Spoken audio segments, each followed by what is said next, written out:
Well, I says hello, everyone, and welcome back to Genshin Impact.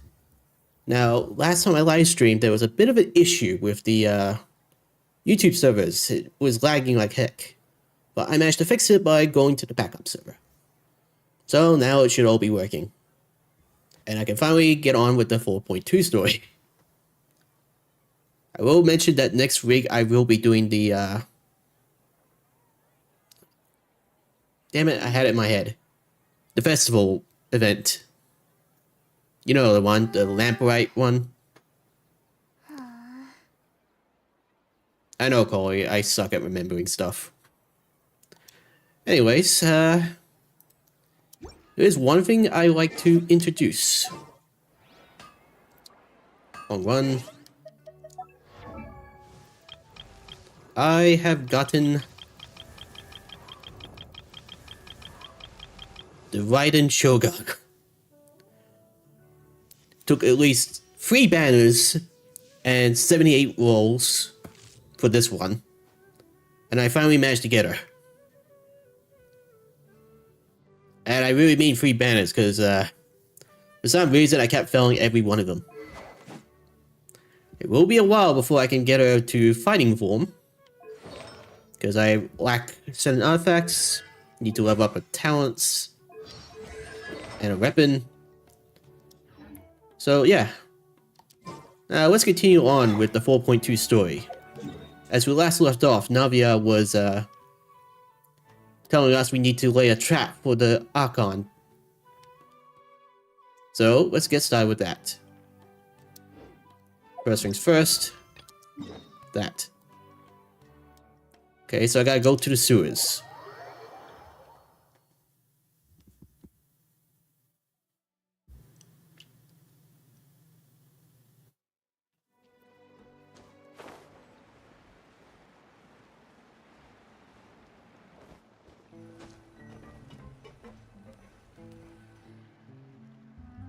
Where I meet Mona's contact, or tutor.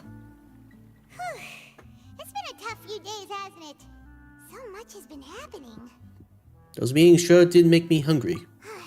Hyman didn't think the meetings would go on for so long, but everyone seemed pretty fired up, huh? Hyman thought they'd be at least a little frightened. Well, Fremine was, now that Hyman thinks about it, but everyone else just looked a little surprised. You feel more confident after the meetings, Paimon? Well, it's hard to say. Paimon doesn't have any experience with this sort of thing. But with you around, Paimon sure will do great. After all, you're the most reliable person in the world, aren't you? Something wrong? Did you just pour some tea? Paimon didn't notice you doing that at all. No, I didn't. Then what's that? Paimon's never seen that cup before. Yeah, it looks very suspicious. Don't be frightened. I'm just joining you two for tea. I merely refrained from saying anything till now. Who's that voice? But there's no one here. Oh, it's clearly someone invisible, a ghost. Otherwise, people are just gonna think we're freaks talking to nothing. Ah, have you forgotten me already? Wait, you are familiar. You're the voice we heard from the sky in Sumeru. The voice from the sky, hmm? I fear that description is wrong. Though, not completely wrong. You're feeling lost now, just as you were feeling previously. I sensed that confusion and thus came to you. Guiding people is an irresistible hobby of mine, after all. Who are you, and what do you want with us? Consider me a passerby, just accepting a commission from my friend's disciple on a whim. Friend's disciple. So this is one of the friends of Mona's masters. The anemic end of the Hexen Circle. Allow me to ask you, will Fontaine's prophecy come true? The prophecy. Yes, what has been prophesied will be fulfilled. You may view such things as the history of the future. What? Then is there any way we can stop it? I believe you have witnessed a failed attempt with your own eyes. Can everything in Tevat so easily be changed? There it is again. Fate. Can there really be no exceptions? Ah, so you've caught on. Just as prophecies are usually only the future as seen from the perspectives of the gods, could things be happening in hidden corners where the gods' gaze does not fall? Are the things that you shall see different from the fate that the gods perceive? What is she talking about? It all sounds really impressive and important and stuff, but it also sounds kind of scary. The tea in the teacup is just about gone as well. I believe that you understand, right? Some things are insignificant, but others you must reach out to change. Ultimately, fate shall serve as your only guide, no matter what will happen in Tevat's future. All you need to do is to play your part. This was good tea, by the way. Thank you for your hospitality. Well, that'll be all for today. The voice. It's gone. Mage N, is this the crew you're leaving for us? The unexpected news leads to the complicated feelings when you wake up, someone sees me outside. I wish they slowed down on these. What? I want to hear someone talking. Alright, coming. A more diligent Paimon, Hey, it's you who's getting lazy, okay? says the lazy melon. Well, I see I've walked in on some lively banter. Hey, Mona. Mona! How you been these past few days? Fine, just fine. I went to take part in that Steambird panel. It turned out to be more interesting than I expected. Not all Fontanians are pessimistic about this. One journalist mentioned that sitting around and waiting for the end to come would be wrong, and that they should make their own rescue preparations. I agreed, so we had a brief chat with her. Did she have pink hair by any chance? Why, yes, it was Charlotte. You remember her, right? That daredevil journalist? Yep, we know her. I'm in full support of her view. Prophecies are very important, but how can people allow their lives to be commandeered by just a few words? That's right! Paimon's glad to hear something sensible for once. Ah, yes. About what we had discussed before. I did try, but I'm afraid I couldn't reach the old hag. I'll try again tonight, but I wouldn't get your hopes up. Actually, someone already came over. Huh? You tell Mona about your mysterious guest. Goodness gracious. Are you serious? I believe she came to pass a message to us. She said that even the god's gaze has blind spots. Pretty bold if you ask Paimon. Most people would believe the gods to be all-knowing, right? Yeah, I know. It was like Mage N was telling us to take a fight with the gods. The Hexen Circle members are certainly anything but ordinary. As for the mage named N, the old hag has mentioned her a few times. She said that N's sense of direction is incredible, and that she loves guiding those who are lost. But I've never met her, and if she were still alive, she'd be... well, suffice it to say that the hag's at least a few hundred now, and N's been around for longer than that. So what's the secret of immortality? Just magic? Whoa. The Hexen Circle sounds like a scary group. But they must really stay in shape to live so long. Their abilities alone are pretty terrifying. If she came to see you personally, then the problem you're facing must truly be of great importance. Well, it's not like Paimon could understand anything she said. Yes, she was quite cryptic, but I suspect she means that there is still a way to turn things around. She didn't say when or what that would be, though, so... perhaps it is something that you cannot know right now. True, her words were meant to be helpful, as a helpful hint. But when will we realize their value and meaning?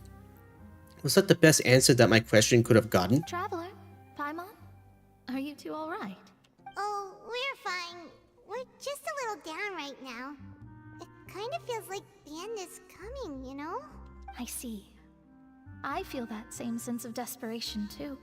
I guess you could consider me someone who has often witnessed fate. So far as I have seen, it cannot be swayed. But even so, I still hope for and believe in miracles. Astrology is eternal and rational, but fate may not be. It is cruel, but it can also be beautiful. Perhaps that's what En was trying to tell you. Not to lose heart, and to believe that what you are seeing playing out before you is not yet set in stone. I did originally think of steering clear of all this, but I couldn't. Even if this is all futile, I still wish to help everyone. If we don't struggle to the last, then how can we face the end when it comes? Huh. You do have a point. Just be careful of the water.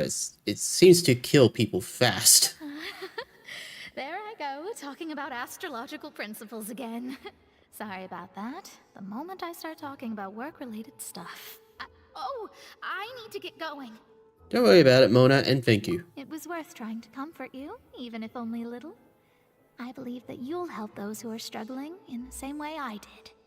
I suppose that might be why we always seem to meet by coincidence. Yes, coincidence.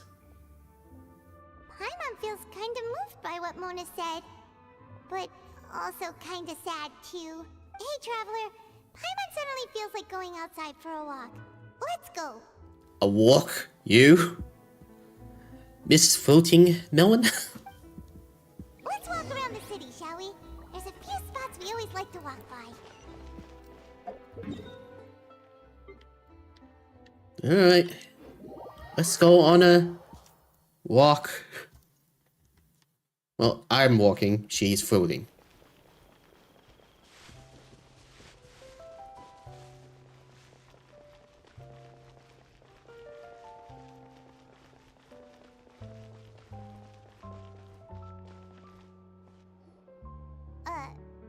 Huh? Our names are written in this newspaper. What's going on? Maybe we're famous, or maybe it's an arrest article. Let Paimon see. The underwater stronghold, the Fortress of Meripede, has continued in its noble autonomy, but that does not mean that others cannot interact with it. My recent attempts to enter the fortress bore little fruit. Huh. Guess Charlotte still hasn't given up on that. Well, she could always eat the Archon's dessert. That would get her arrested for sure. Thus, did an Outlander friend become the focus of this report. A blonde adventurer with their white fairy, legends trailing in their wake. It is said that this mysterious traveler once visited the underwater fortress. Correction, arrested. So while the fortress's interior remains a mystery behind closed doors, do not fear, for the tales of the traveler contain surprises in spades. Journalist Charlotte's biggest scoop yet, the Traveler's Trail, World Walker. World Walker. Huh. Charlotte took so many awesome photos of us and we never even noticed her. She hasn't been able to get a hold of anything at the fortress, so since we're easier to find, she's using us as the subject matter instead? That sure seems to be the case, Paimon. Ugh, seriously? Well, fine. Those headlines and photos do look cool, so Paimon will forgive her this time. Plus, you kind of owe her for having her pay for your lunch. Right, continue moving forward. Am I going to the steamboat?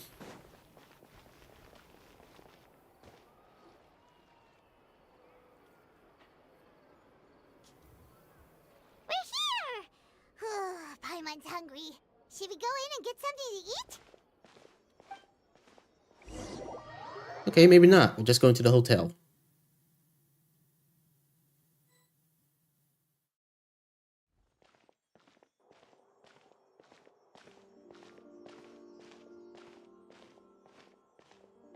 Hey, quick! Look! That's the limited edition only 16 slices a day cake! It hasn't already been sold out for the day? It was so delicious the last time we tried it. Despite the tense situation we were in, let's give it another go. Paimon's sure it'll be great. We can't let anyone get ahead of us, especially Farina. One slice of cake, please. Shit. Someone showed up after all. Oh, wait, you're the one from the Palais Mermonia. Oh, are you here to buy cake too? It seems Monsieur Nervalette was right. You really can eat. Wait, did he really say something like that? That's right. Even he has his own preferences when it comes to food. As for me, I love the cake and coffee here. Do you come here often? Usually every day. Every day? It's part of my daily schedule, apart from work. I shall have my cake and coffee. Something wrong, Paimon? Then what if someone told you one day that this place would be closing soon, and you wouldn't get to eat cake here anymore? What would you think? But why would it close? Well, Paimon doesn't know either, but maybe the waters will rise tomorrow. You know, like in the prophecy. Oh, the prophecy. To be honest, I haven't paid much attention to that. No, still, even if there'd be no more cake tomorrow, that wouldn't keep me from having some today. Also, Paimon, you shouldn't convince Dean to buy all the cakes because of a prophecy. No, it's the same for eating in general. You might not be able to eat tomorrow, but if you can do so today, then you should carry on. That's what people call living, you know. Huh. Huh. Don't be sad. Excuse me, could I have 2 more slices of cake to go? Hey! Paimon, what'd you do? These 2 slices are for you. See, Oh. Shin said that this kind of expression you're making is what humans call being sad. Oh, you know Seachwing? I sure do. She was born before me, and she sometimes comes to the surface to teach us things about humans. Okay, but is she actually human, or is she a Museline? Because she has a very human appearance, it's very, very confusing. Or did she, like, wear makeup to look human? She said that humans are creatures that are saddened easily, yes, and you can only lift their spirits by feeding them delicious food. So please try the cakes here. I've got something else to do, so I'll be going now. You two try to stay in a good mood after eating, all right? Bye. So Dean is awfully nice. And there she goes. Oh, she. I didn't want to assume. All right, let's dig in. Paimon's sure this cake will be delicious.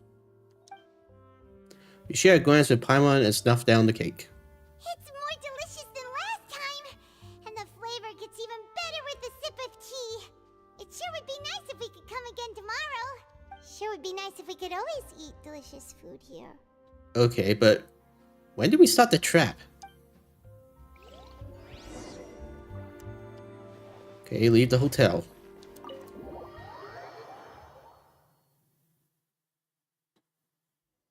Oh, we're near the Steambird office. Let's go look for Charlotte and have a chat. Okay, I was afraid of this. Because there's always something there that's see that? Maybe I can still avoid it for now. Do it another time.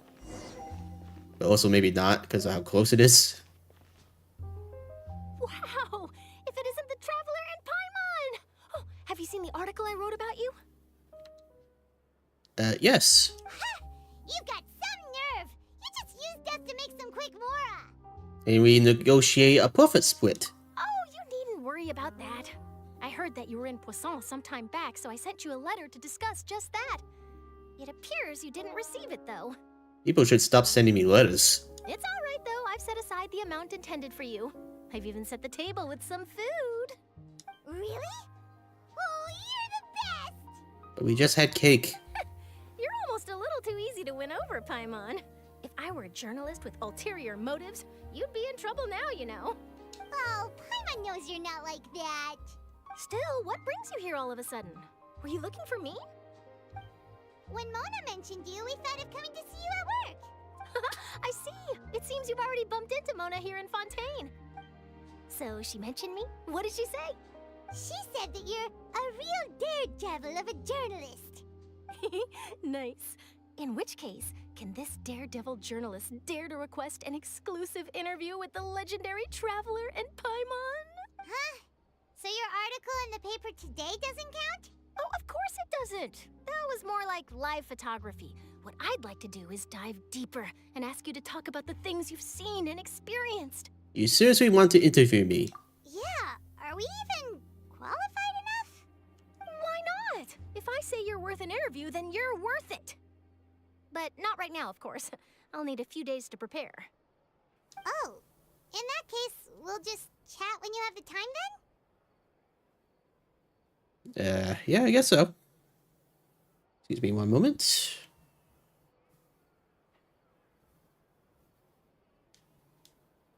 Okay. Oh, so that's a yes? Ooh, splendid! I'll tell the editor-in-chief immediately. I'll have to apply for lighting, a venue, some props, and... Whew, so much to get done now. Talk to you later. Lighting? Charlotte, Paimon's still got a question for you. And what's that? If, just for example, Fontaine were to be flooded tomorrow, what would you do today? Huh. That's the prophecy you're talking about, isn't it? I mean, I do hear about it often, but I've never once thought that the day could be tomorrow. If you're seriously asking, then I might try and think of a way to leave Fontaine. Oh, but I'm still a journalist first and foremost. That means I have a duty to be reporting from the scene. And secondly, I wouldn't forsake my homeland that easily. You kind of just admitted to that. Also, why is no one's first solution is to build a larger boat? From what I've seen, most people don't know what they'd do should the worst come to pass. In truth, it might be better just to behave like normal rather than worry over such an end. Well, except for the prison who is building a boat. So in all likelihood, I'd probably still be prepping at the office for that interview of ours. I know what you're thinking. That sounds a bit sad, but I've always believed that it's best to do what you enjoy. Just think about it. If this nation really were to be suddenly destroyed tomorrow, but I still successfully finish an exclusive interview with a truly unique person, then the story I would wind up writing would truly be timeless. And then do you know what I'd do? Well, I'd write that story, send it for printing, and use messenger pigeons to get copies out to the various nations as soon as possible. I'm not a dreamer, nor am I a workaholic, but I do love my job, and I'd be proud of leaving such an article behind. I guess you could say that I was born to be a journalist. Good for you. But anyway, that's my answer. And on that note, I'll get back to my preparations. That's so nice. All of a sudden, Paimon actually kinda envies her. Anyway, let's go and take a look at the sea, shall we? The sea?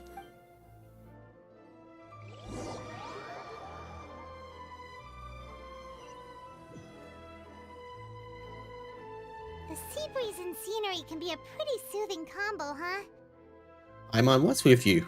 Paimon's been thinking. Yes? If it wasn't Fontaine, but all of Tevat that would be destroyed tomorrow, where would we go and what would we do? I'm sure the travel would figure something out. No, Paimon should ask, if you could choose, what would you like to do? If I could choose, huh? Just like Charlotte said, suddenly trying to consider what to do is pointless. We've always been moving to the next destination, so we haven't spent much time thinking about these kinds of things. We didn't have to either, with us always being on the road and whatnot. Until that moment comes, I think I'll keep journeying on. You mean, still traveling? Yes, cherishing every single moment that I have to look upon this world. Huh. Wait, isn't that what we've always been doing? The banter goes back and forth between you two as time slips by. As night falls, you return to your accommodations and end this busy day. Next few days are just as calm. Charlotte comes to find you and conducts the interview in the Spina de Lusa safe house at the Frilev Kandre. Navia, having finished her business in Pasan, even drops by to take a photo with the two of you. All goes well. And then boom. Ah, no boom. Feels like you'll grow mold if you stay here long enough. Yeah, it's surprising that Navia still looks fashionable living here. But it's still better than the Fortress of Mirapede, that's for sure. It's not only damp there, but salty too. Ah, so the two of you are still here. Wonderful. Oh, you're from the Palais Mermonia, aren't you? Yes, I'm Isadora. Monsieur Nervillet sent me to look for you two before. I heard that afterward you went to the fortress of Meropide. Oh no, it's an auditor. So you are under the impression that we might be wanted criminals? Not at all. I'm well aware that you're friends of his. Actually, I'm here to pass along a message from him. Did something happen? Yes, inside the Opera House. The Maréchaussée Phantom has declared the incident a small-scale riot. A riot? Well, that said, I don't personally think it was that serious. Lady Farina was watching a performance at the Opera House, and while she was resting during an intermission, some other audience members suddenly started harassing her. Huh. Loudly accusing her of doing nothing about the prophecy crisis. Is that part of the trap? And before she could respond, others started to join in. The crowd continued to grow, and protests against the Hydro Archon started to break out. So people have started to put the blame on Farina. Guess they finally found an outlet for the pressure they've been under due to the prophecy. I agree. People will naturally rely on gods, as is customary. But the moment people feel threatened, gods are also the first to be blamed. So what happened after that? Is Farina okay? Seeing that the situation was spiraling out of control and that further argument was pointless, she claimed that she'd gotten tired of this and left in a hurry. Sounds like her. Also, sorry for that burp. The Maréchaussée Phantom had their hands full maintaining order and did not catch where Lady Farina had gone. Only when things had stabilized did we realize that she had gone missing. So, you mean she's still missing? That's right. The Maréchaussée has dispatched many people to search for her, but we don't have any leads yet. That said, I don't think there's much to worry about. She is a god after all. Even if she were to fall into the hands of rioters, what could ordinary people do to her?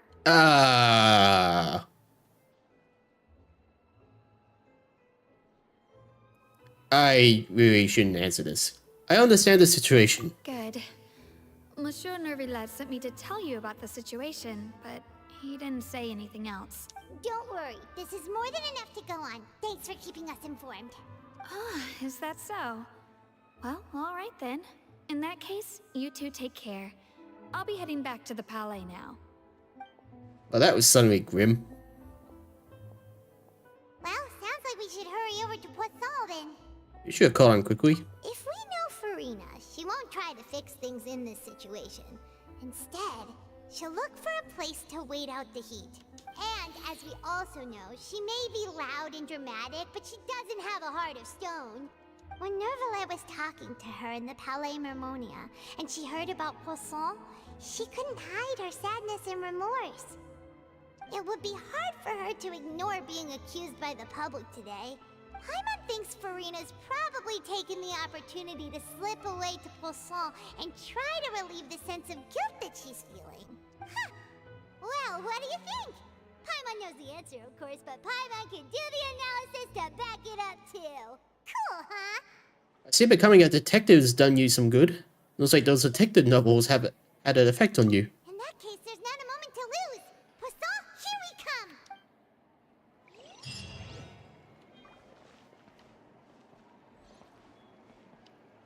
we come!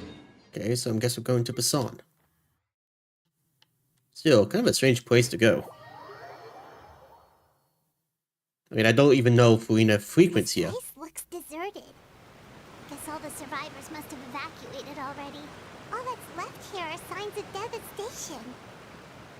Could Farina really be here? Let's try to find her as soon as possible.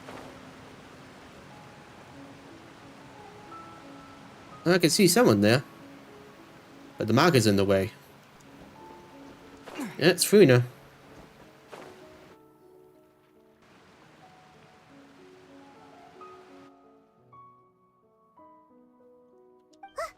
That's Farina, right over there. She really is here all on her own. Shh! Stay quiet for now. That's not shush. Should I just give up? This is all meaningless. What was meant to happen did happen after all. Everyone's dead. I'm sorry. I am so sorry. Give up, Farina. There's no point in holding out. Uh-oh. I'm sorry. But what can I even do other than to repeat meaningless apologies over and over? Farina. Who's that? Don't worry, Farina, it's just us. Can you imagine her just like gasping and falling over into the water? So it is you, blonde traveler from another land. Why, I almost thought you were someone from that mob of my ignorant subjects, come to kneel and beg for my forgiveness. No. Farina, you were crying just now, weren't you? The tear stains on your face are obvious. What do you mean, tear stains? Oh, I remember. The show at the Opera House earlier this morning was so moving. I'm still trying to process it. Okay, Farina. 1, shut up. 2, you want a hug. Who did that uncivilized rabble think they were? Disturbing my enjoyment of the arts. They even dare to tout their Archon. I must teach them a lesson. I can just imagine their twisted and frustrated faces once they realize that I'm nowhere to be found. Oh, and I'm sure Nouvellette and those people from the Maréchal Phantom are freaking out right next to them too. Stop trying to act tough, Farina. You're actually beyond devastated right now, aren't you? Of course not. Hey, there she is! The Hydro Archon's over there! Ah, crap. Quick, after her! Farina, those people seem to be after you. They are? They're just some rabid fans who want to cut the line because they haven't been able to meet me in person, aren't they? Farina. That's against the rules. I can't let them get their way. Farina just ran off. Do we chase after her? Quick, we have to catch up with her.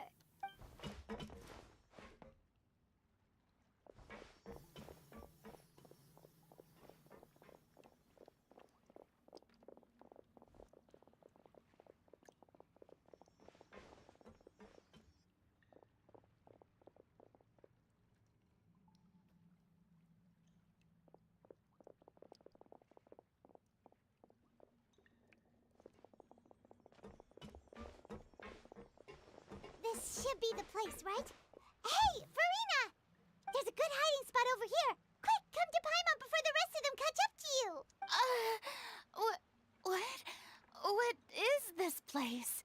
Hurry, they're almost here. Fine. I suppose haste is warranted. Lead the way.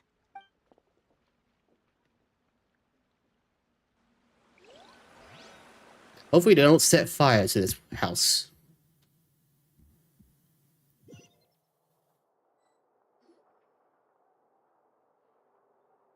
Not that they can.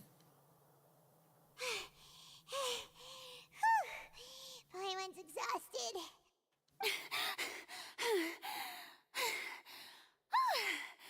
I'm so tired. I totally thought they had caught me. No, I mean, I merely gave in to the sheer enthusiasm they displayed. This place is not what I call soundproof. You might want to lower your voice to stay hidden. You're right. Yep, that's a good girl. Okay, maybe we have to run now. What's happening? The ground's shaking. Is it an earthquake? Another disaster just struck, I suspect. Yeah, a quake of this kind preceded the flooding in Poisson, didn't it? It can't be. It's happening again. Well, there's no need to worry too much about that. Nouvellette's made some emergency plans, so the evacuation should go a lot smoother this time. Yeah, I hope you're right. But the people of Poisson, they've already... Has Farina finally reached her limit? Now that she's talking about her actual feelings, she's starting to look far less father stiff. You begin to talk amongst yourselves as Farina slowly calms down. It's true. I've been investigating the prophecy for hundreds of years. I once had informants all over Tevat, searching for clues and feeding information back to me. I've tried all kinds of ways too to hold back the sea. Anything to keep the coastline from advancing. But all my efforts proved to be futile in the end. Really, the truth has been clear to me for a very long time. We cannot make an enemy of the divine. No matter what we do, the will of the heavenly principles will have its way, and the prophecy shall be fulfilled. Even then, you still haven't given up, right? Give up. I do love the sound of that phrase. It would mean finally coming to terms with fate, but also for me to finally be free.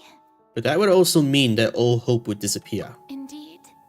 I've thought about giving up so many times, especially after we almost lost Poisson. Fate is really unreasonable, isn't it? It has no heart and obeys no rules. The prophecy has only just started to come true, and so many people have already lost their lives. But just now, it all became clear to me. I still don't have the right to come to terms with fate on behalf of everyone else. As long as the final moment hasn't come, it's still not too late. Don't worry. I will keep hope alive for everyone until the very end. Oh, that's good and all, but you're kind of the only one that's closest to knowing what the prophecy entails. Well, that's enough for now. I got the impulse to play the stricken maiden, but honestly, considering my rank and station, that wasn't a good fit at all. Don't take any of what I just said seriously. How could I possibly let Fontaine fall to the whims of trivial prophecy? Come on! Paimon could have sworn you were actually being honest just now. We're running out of time. We can't just go back to square one like this. I have to get more information out of her. Rena, you might not have to shoulder this burden alone. Although I don't know what you might be keeping from everyone, your people are more than willing to share your burden with you. Share my burden? That's impossible. It was fated right from the start that this would be my duty alone. 1 second.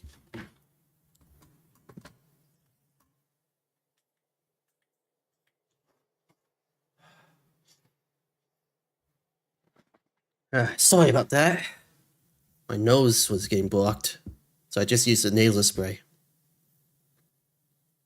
But even if your burden doesn't need to be shared, you can still choose to confide in someone.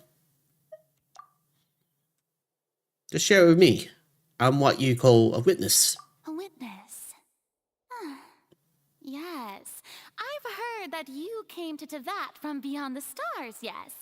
In other words, you never belonged here. And if Tevat is, in its entirety, a show on a stage, then you're just a spectator, aren't you? Probably not, because I have been more involved in all these shenanigans. If that's the case... There's no time left. Please, Farina, just spit it out.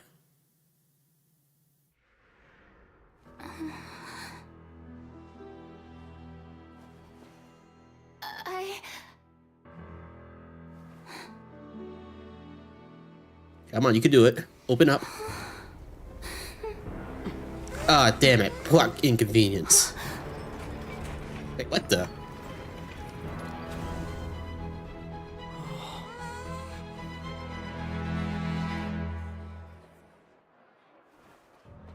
Nene, the fuck?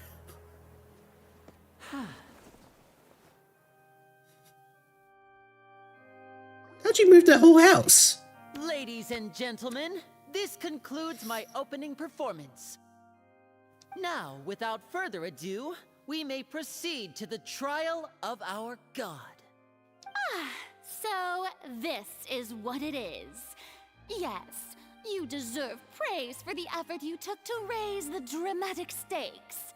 Do not forget, however, that I am Fosalor, the god of justice, the embodiment of justice itself.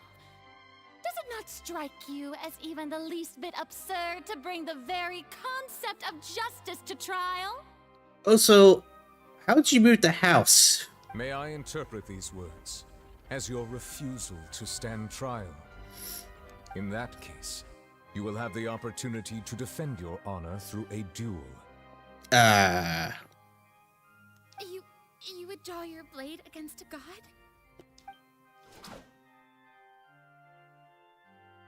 I see. It seems like you have made up your mind. Yeah, I know for a fact that this is the trap that we're talking about. Still, moving a house was not something I would call a trap, because how the heck did they do that without it swaying?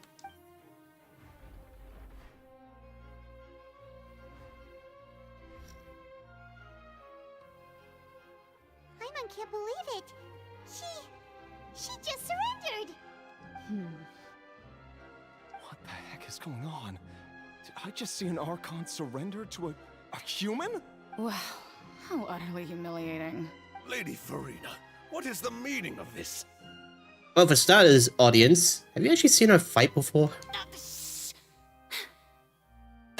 would seem that there has been a misunderstanding. To be clear, the raising of both hands is not always an indication of surrender. Looking for excuses again, huh? I raised my hands just now to indicate my acceptance of the trial. No duel shall be necessary.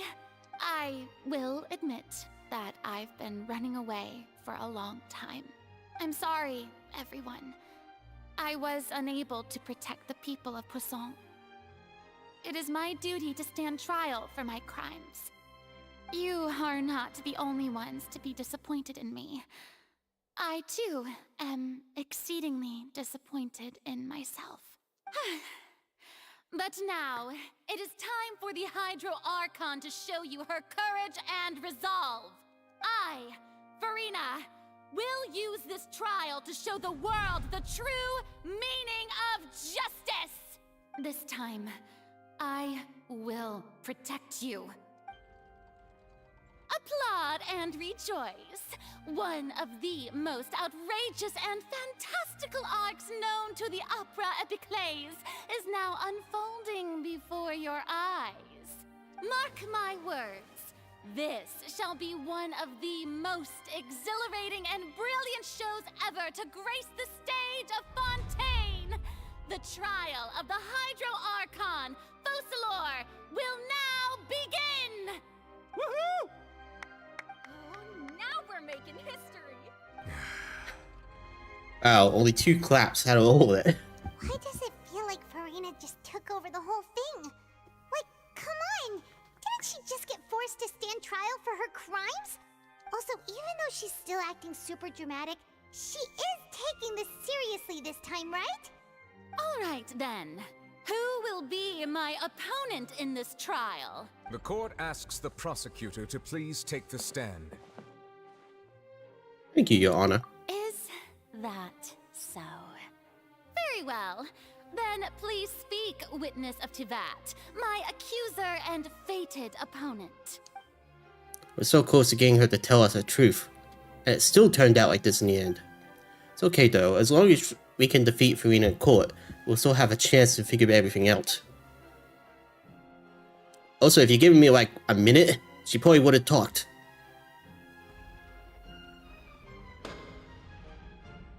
Also, please allow me to ask, as a final question before the trial begins. Just how much work did you do to force me onto this stage? Well, we did do a lot of prep after the meeting that day. I can go over the tasks assigned to the Spina di Rosula, since they were rather straightforward and easy. Moving a house is not straightforward and easy. Navia, the president of the Spina di Rosula. Most of the people who participated in the disturbance this morning were my subordinates.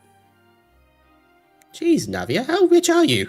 They changed into plain clothes and came to the Opera House as regular audience members. waiting for the perfect opportunity to incite insurrection against you. The people's resentment against their Archon has been building as more and more of the prophecy is fulfilled. A spark was all we needed to turn smoldering anger into a flame. Moreover, according to our understanding and analysis of you, when something like that occurred, you would likely flee the scene and head to Poisson by yourself. Okay, but why Poisson? How do you know she didn't, like, go return to her room and eat some cake? So, we arranged for a second group to lie in wait there. So, you mean the ones who scoured the settlement for me were also from the Spina? And their goal was to force you to step into the giant magic box so you may personally participate in the greatest magic performance in all of Fontanian history. Explain your magic, Dark Mage. That's right. That house was a magic box, rather than someone's residence. As the super ultimate version of the setup that I used when I first performed at the Opera Epiclese, the volume of the box was increased by a whole order of magnitude, and the distance it traversed was the entire gap between Poisson and Araneas. Its cargo, of course. Okay, but how'd you build a tunnel to go from there to here in a matter of a few days? Was an Archon instead of a human. My thanks, Farina. Without your help, we could never have pulled off such an extraordinary performance. You're welcome? Of course, this performance was only made possible with Father's support. The House of the Hearth spent a massive amount of labor in Mora to pull this off. Ah. I guess that kind of makes sense. We had to select a location, construct the giant magic box, dig a tunnel, and open up a path through the water. It was a lot of work for all of us. So, in other words, the earthquake that we felt within the giant magic box was just a normal tremor from the transportation of the whole house?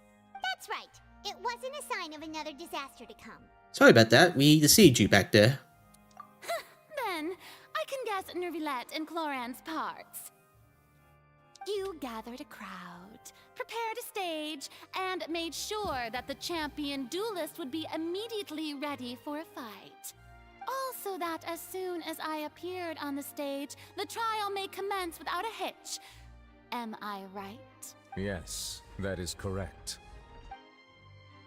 Well, Clorand, I must commend you for your courage. Only the most outstanding champion duelist in all of Fontaine would accept a duel with an Archon without flinching. I mean, it doesn't take much. Thank you. As for you, Traveler, I suppose your role was to keep me distracted with conversation once you found me in Poisson. Actually, I think my role was to get you to talk before this.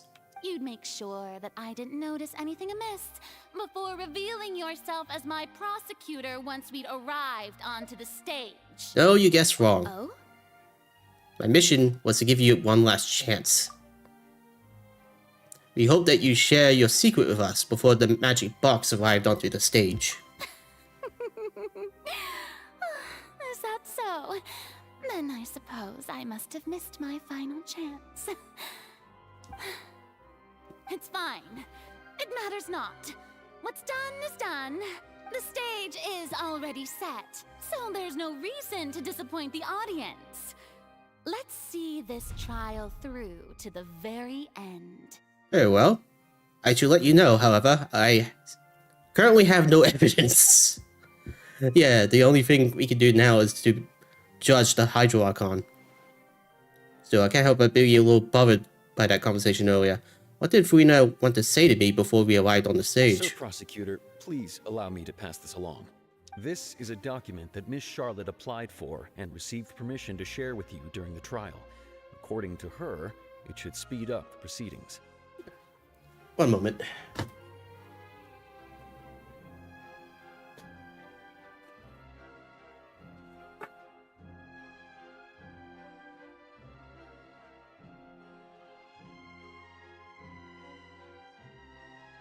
Okay. Sorry, had to blow my nose. Huh? Charlotte wanted to give us something? Oh, so she's here too! Hey, Charlotte! Oh, let Paimon Muncie. Oops, sorry. Isn't this the exclusive interview that she did with us before? So she's already finished it, huh? Wait, then that means this document is a perfect timeline of everything that's happened ever since we stepped foot in Fontaine! So in other words, we can refer to this anthology of evidence every time we want to use something from our journey as evidence for an argument! Wow, what a super practical gift. I never would have thought of using it this way. Let's quickly confirm the information in it. Just think of it as a refresher, alright? Yeah, that'd be a good idea. You defeated the Hydro Archon in the very first duels you took part in at the Opera House. That's one for the history books, all right. Came Lene's attorney. I didn't think that you'd wind up getting to the bottom of the case I'd been following all this time. I guess you could also see this as a happy coincidence. This is the first time Monsieur Nervillette had a difference of opinion with the Oratrice. Even the Hydro Archon can't figure it out. A Fatui Harbinger. She's an extraordinary person. Her instinct must be the fortress. Sorry. A Fatui Harbinger. She's an extraordinary person. Her instinct must mean something. Okay. The fortress of Meripede was almost destroyed in a single day. That I didn't witness that scene personally will always be a source of professional regret, I think. Kind of funny. According to Monsieur Nervillette, both Child and that whale should have been in the primordial sea at that time. It's kind of funny getting commentary about this. I nearly lost my awesome friend Navia. To be honest, that still gives me shivers. The words of someone as extraordinary as a witch can probably only be truly understood when something surreal happens to you. Wait, we actually told her that? Thought we would have kept that, like, in the back pocket. The prosecution and the defense are both in position. The trial shall now begin. Oh, come on, Nervillette. There's no need to repeat all the unimportant legalese. Just fast forward to the part where the prosecution lays out my offenses. As the defendant and the lead actress of this performance, I still haven't even been informed of my supposed guilt in all of this. Of course, it is only natural for humans to struggle to understand the actions of a god. However, you will need more than that to convict me of a crime. That's true. But my charge here is unrelated to your conduct as an Archon. It's rare to hear him talk. Instead, I would like to charge you as a fraud who's never been the Archon in the first place. Wait, what was that? Lady Farina's a fraud? Hey, I came here thinking that we were going to try the Hydro Archon for forsaking our duty, but did I hear that right? She's not our Archon at all? Charge accepted. Lady Farina, do you plead guilty to the charge? Lady Farina. I plead not guilty. How can I be guilty? There is no way that I, Focalor, otherwise known as Farina de Fontaine, a member of the Seven and the Regina of all waters, kindreds, peoples, and laws of Fontaine, could be anything other than your true Archon. I guess it's time to actually dethrone God this time. Yeah. Even though Lady Farina can be rather eccentric, isn't it going too far to doubt her very identity? Yeah, I've never questioned her identity either. Sure, Lady Farina can be super irresponsible, but what grounds does that prosecutor have to make such a huge claim? I don't know. Really, I don't. I have cause to believe that common sense will prevail in this case. Many of the members of the audience have known me as the Hydro Archon ever since they were born. There would be no fooling their memory. Oh, here's a question. How do you know when someone's an Archon? See? Even the Oratrice has decided to show me its favor. Are you sure you want to commit to a charge that will never be upheld? If you wish to drop the case, I can promise you as the God of Justice that you will not have to face trial for making a false accusation. We will treat everything that's happened as a dramatic spectacle and move on with our lives. What do you say to that? An argument with near impossible odds, huh? You have to not only refute Farina's claims, but also overturn the long-held beliefs of the people. People only see you as the Archon, because that's their long-held belief. Well, I tried to give you the chance to surrender. If you must persist, then let me ask. If you believe I'm not the Archon, then what manner of being do you think I am? Well, Farina, you cowered at a duel. If I were to challenge you to a duel now, you would fall over and cry tears of panic. So, I can easily prove it that way, but I guess I have to prove it with evidence. And if I was not the Archon, then how did I manage to live for over 500 years? Well, I guess that's a good point. I have to think carefully. What do we know to be special about Farina exactly? Alright. I like how these two are highlighted.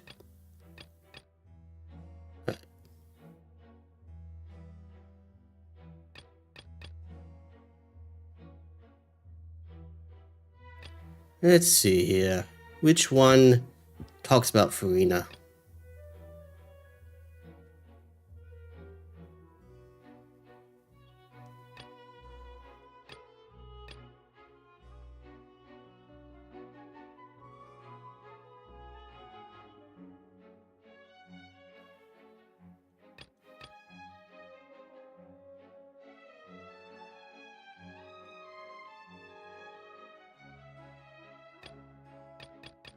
Which one is the special evidence?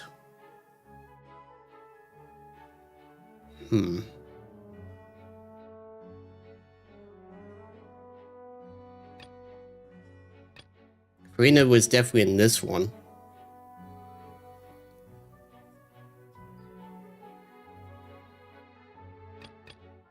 Yeah, so I only have two things to point out. Child's conviction and the meeting with the knave. During the diplomatic meeting with the knave, she revealed that she had already probed Farina on her own and believes it is not possible that not only is Farina not really the Archon, but that she is actually afflicted by some sort of curse.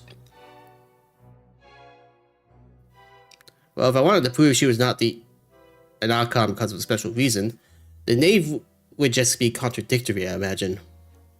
Because she could easily deny it. But this one might work. That doesn't sound right. Paimon doesn't think this clue can be used as compelling evidence to build our case. But how is it not? Fine, meeting with the knave. First of all, you may be a member of another long-lived race, which would allow you to naturally possess an extended lifespan. And second of all, even if that wasn't the case, there could be other ways to extend your life. Such as a curse. Who gave you that idea? Was it the knave? You'd sink so low as to use a harbinger's words against me. It doesn't matter who gave us the information. What matters is the felicity of the claim. A curse? I once thought it possible that the aura of an Archon might naturally resemble a type of curse. But in light of this claim, perhaps what I sensed was not your divinity, but a curse after all. Neverlet sensed it too, huh? So Farina, instead of an Archon, could you just be a cursed human? Lady Farina is actually a human? Well, it is true that it's extremely difficult to tell humans and gods apart just by looking at them.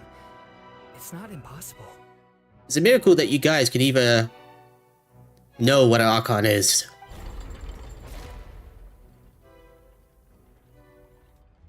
Well, don't start celebrating too early now. Even if I have been carrying a curse like you said, how does that prove that I am merely a human being? Besides, everyone knows that the main difference between a human and a god is the possession of authority. Gods can do what humans cannot. That's why they're worshipped as gods. For centuries, manifestations of my authority have served the nation of Fontaine. One need only to turn their eyes towards the Oratrice Mécanique d'Analyse Cardinal in this very opera house, or consider the endemitium that is used in every aspect of life. Wait, that one trial proved the opposite. Furina actually has no control over the Oratrice after all. At all. That would be child's conviction. You tried to reference the Oratrice, but weren't you as confused as all the rest of us when the Oratrice declared Child to be guilty without any proof? Otherwise, you should have come up with a good explanation for that by now. Didn't I make myself clear at the time? The decisions of the gods are naturally difficult for humans to comprehend. There is no need to provide an explanation. Ah, but you're an Archon. You're not a mere human. Or are you? Lady Furina, I believe a reminder of your current circumstances is in order. While the court is in session, the principles of justice and the law must come before all else. While you are an Archon, you are also first and foremost the defendant in this trial. You will prove yourself unable to defend against the prosecution's charges if you continue to withhold vital information against the rules of the court. I never thought you'd use that kind of rhetoric against me. That was no trick of rhetoric, Lady Furina. I've merely reiterated the rules of the court. Rules that all should respect and follow. So, you neither knew why Child was declared guilty, nor did you understand the structure and operations of the Oratrice.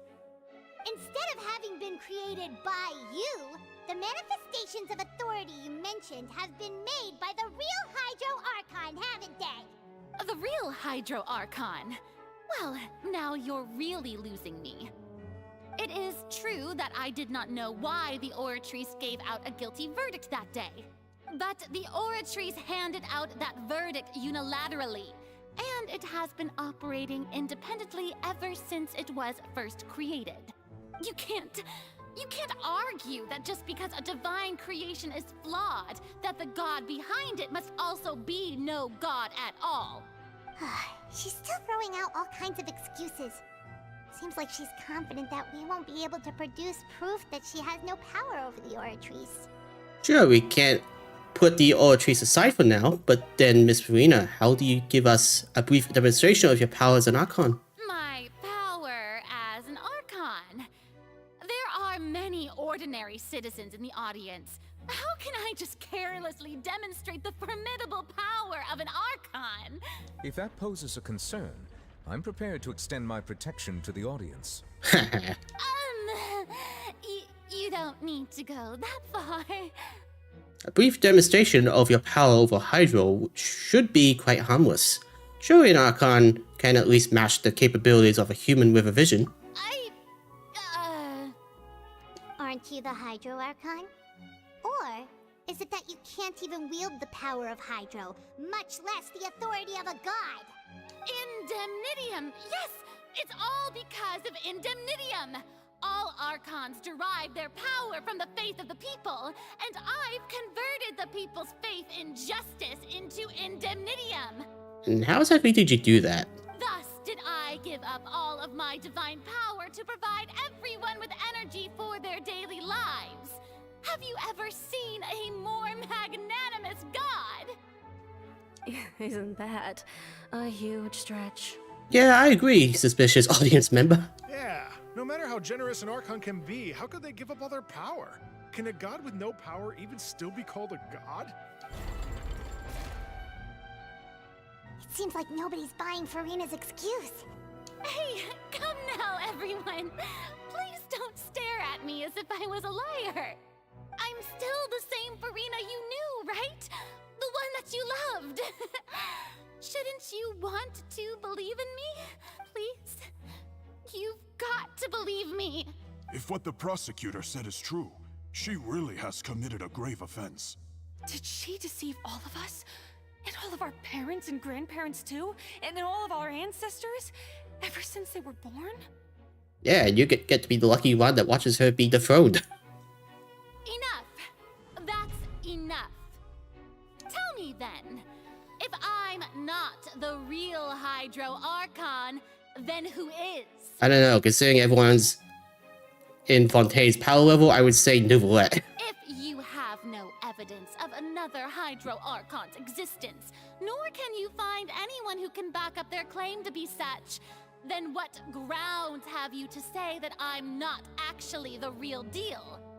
And we all know Neuvillette's a dragon. Wow, she came up with yet another argument. How can we refute her now? Seems like she really doesn't want to give up. We can't prove that she isn't the Archon. We can try to prove that she is just a human. And if she's only human... Alright, let's see. Became Linnea's attorney, the truth of the sealed disappearance of young woman case, the intrusion of the Primero Sea into the fortress of Mirapede, Navia falling into the seawater.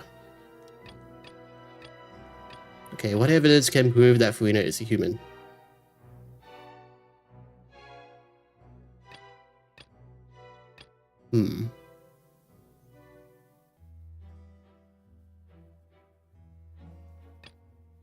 I don't think the answer should be pouring the water over her, see if she dissolves. That'd be very, very cruel. Okay.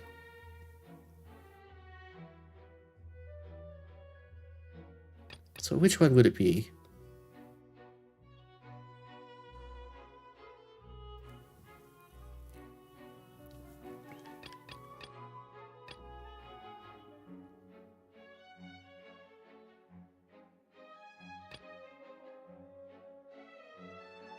I hope this is not the right answer. It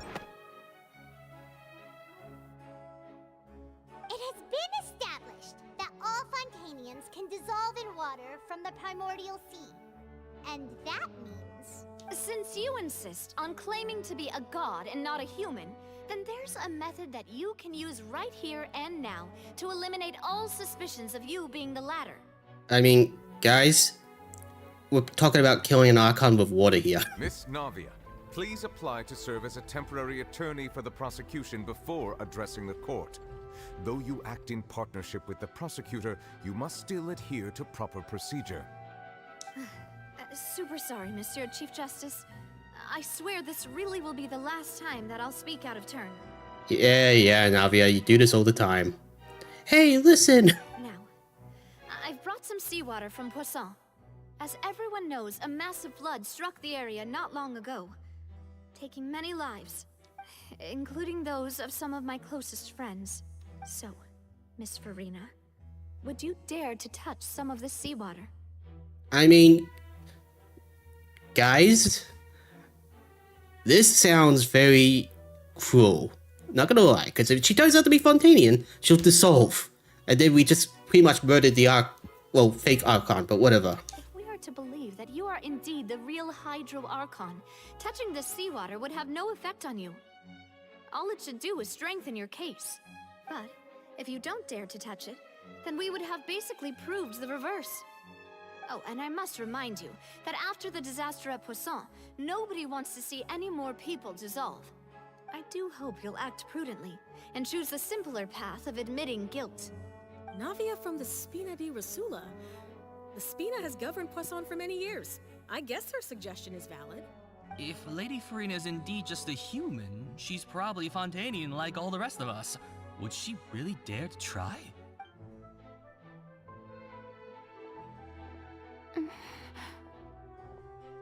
But she's wearing gloves.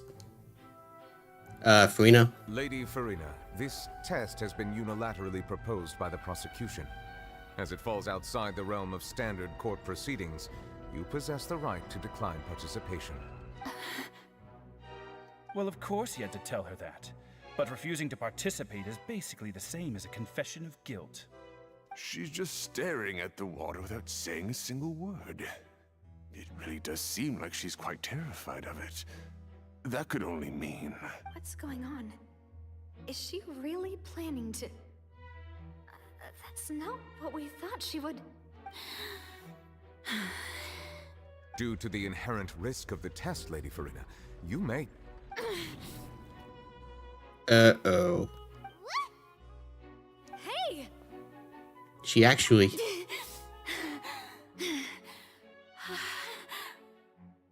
Oh, she's clearly never tried it before. I'm fine!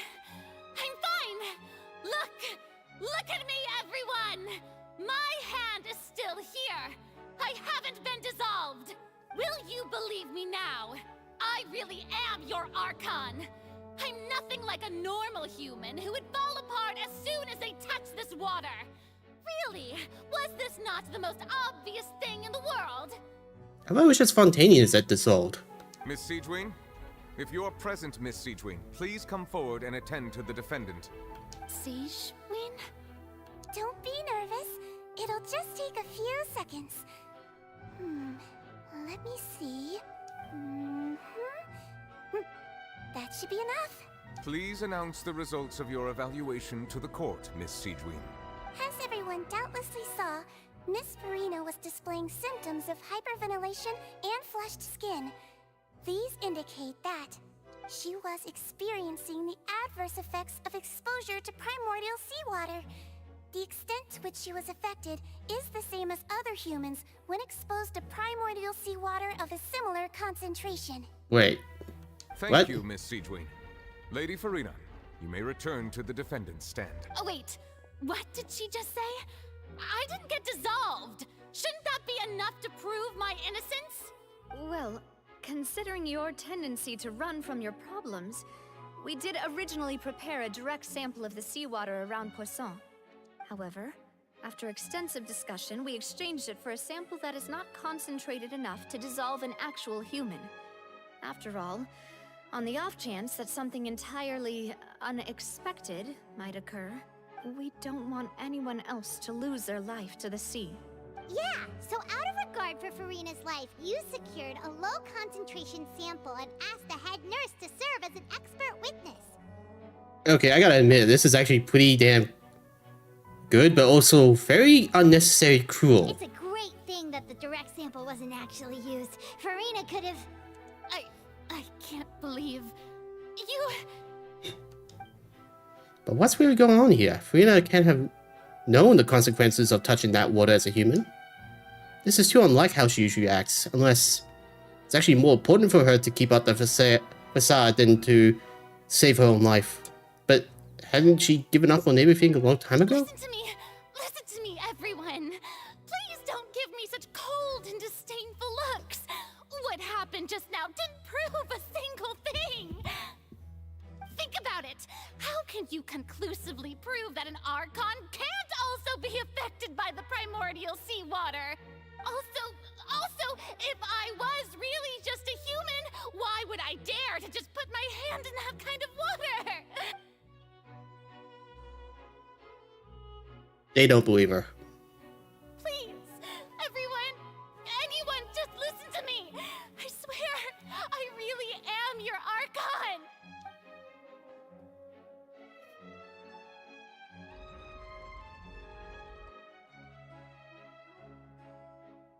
Okay, now I feel bad. I don't think anything she says at this point will sway anyone. The odds are just too stacked against her now. With all the things that have been said, Paimon doesn't think there's any way left for Farina to win. I believe the time for arguments and presentation of evidence has come to an end. If there are no objections, we will move on to the final judgment.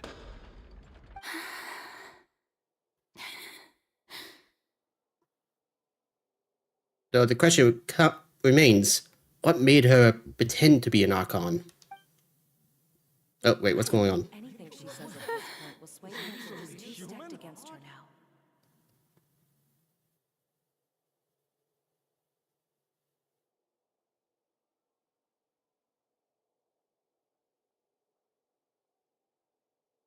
In my capacity as Chief Justice, I shall now render judgment on Farina's misrepresentation of herself as the Archon of Fontaine. As a human who knowingly deceived her fellow citizens, Farina is guilty.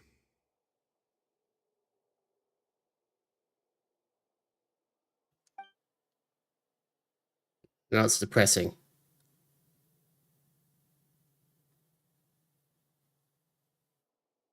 Uh-oh.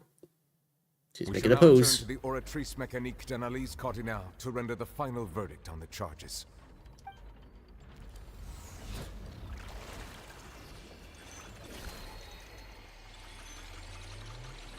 Is it going to say not guilty?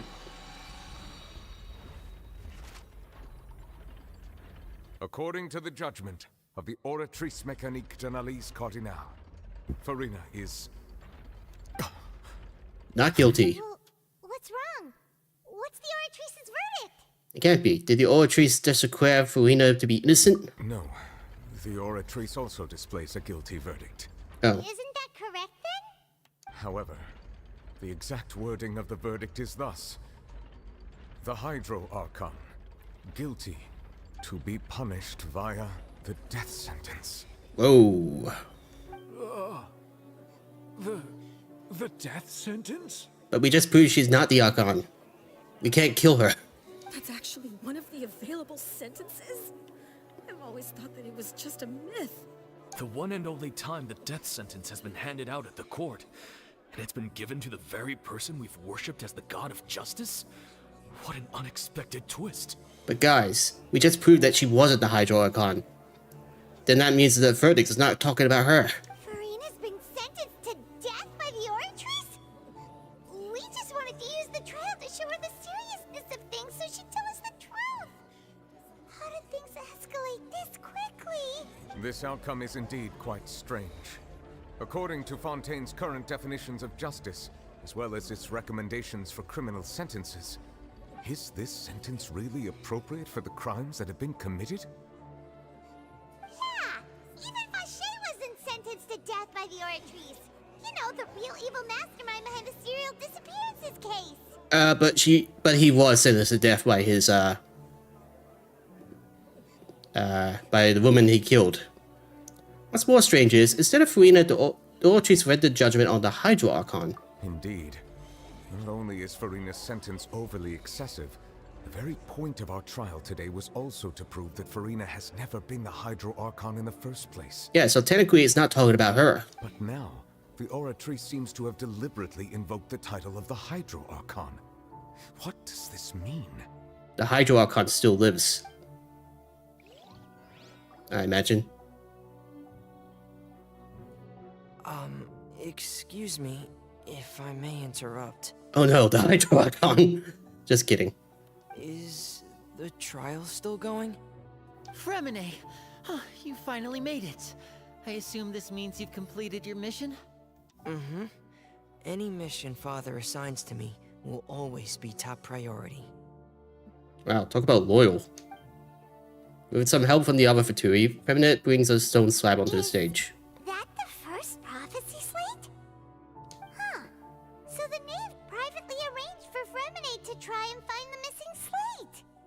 I looked everywhere and finally found it at the bottom of the sea.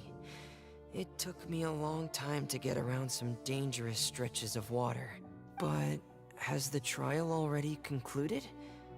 Then doesn't that mean I've come too late? Oh no. Father will be disappointed in me. Don't worry, the mystery hasn't been resolved yet. It's still not too late for you to shine.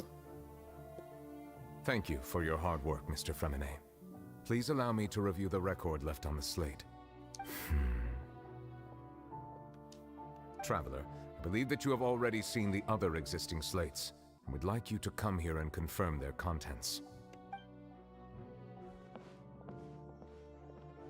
Huh? So what do you see? What is it? 1 second.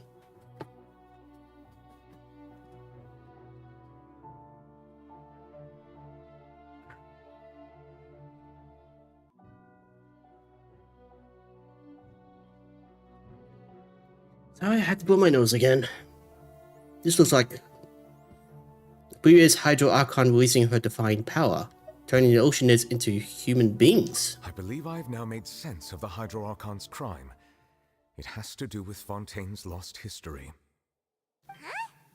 Isn't the Hydro Archon just guilty of deceiving her people?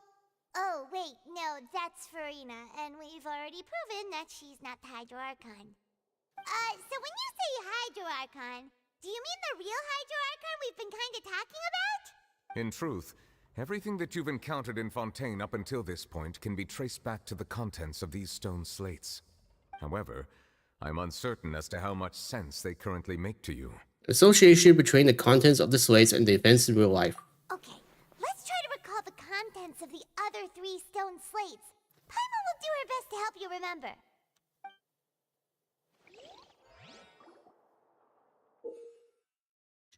Select to check the descriptions of the stone slates to extract key information from them.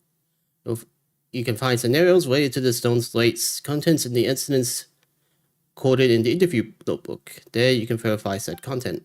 As the verification process continues, the fountain water in the menu's interface will rise. When you've finished verifying all the stone slates, the truth behind the prophecy shall be revealed.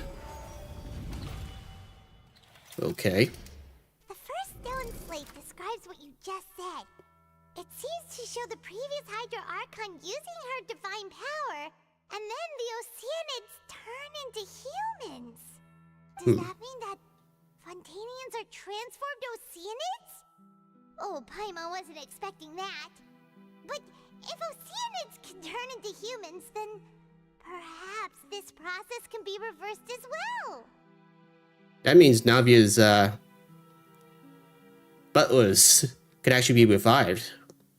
The second stone slate shows Celestia floating in the sky, and the Hydro Archon and her people worshipping it together. But the heavens still brought judgment down upon them. This must be the point when the Hydro Archon and the Fontanians were branded with their original sin. Does this mean that the original sin and the Hydro Archon sin are the same thing? The third slate shows the Hydro Archon sinking into the sea surrounded by many people. That reminds Paimon, didn't we also watch that happen to someone else? Yeah, Navia. Well, the fourth slate is the prophecy the Fontanians have been talking about. People dissolving into the sea, the Hydro Archon crying on her throne, and so on. We didn't believe that such a crazy disaster could happen at first, did we? But after that incident, it was just a question of when and not if. The all events related to the prophecies of the prophecy slates. It seems to show the former Hydro Archon using divine power to turn oceanists into people. Turns out the Fontanians can be dissolved by water from the primordial sea. Over the years, Facha kidnapped and dissolved many young girls for experiments to try and find a way to bring back his wife, who has been dissolved.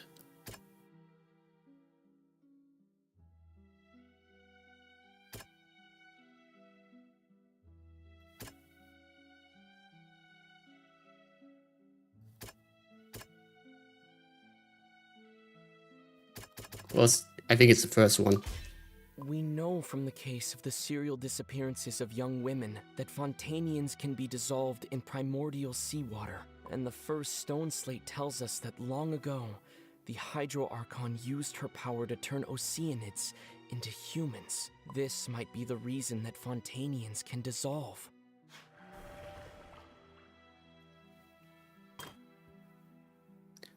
Okay, it shows Celestia floating in the sky and the Hydro Archon and the people worshipping it together. The heavens still brought judgment down upon them.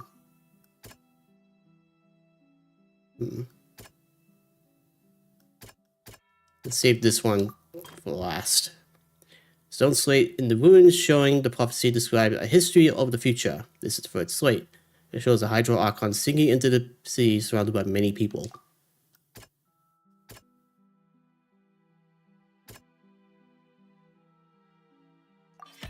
It's not as simple as falling into the sea. When Navia fell into the sea, her consciousness was subjected to judgment. The stone slates show the people gathered around the Hydro Archon in the sea. Could that be alluding to the same thing? That the waters will be judging her. Okay. It shows a scene that is basically identical to that described in the prophecy circling throughout Fontaine. Fontaines will eventually be dissolved into the sea, and the Hydro Archon will sit up alone on the throne and weep.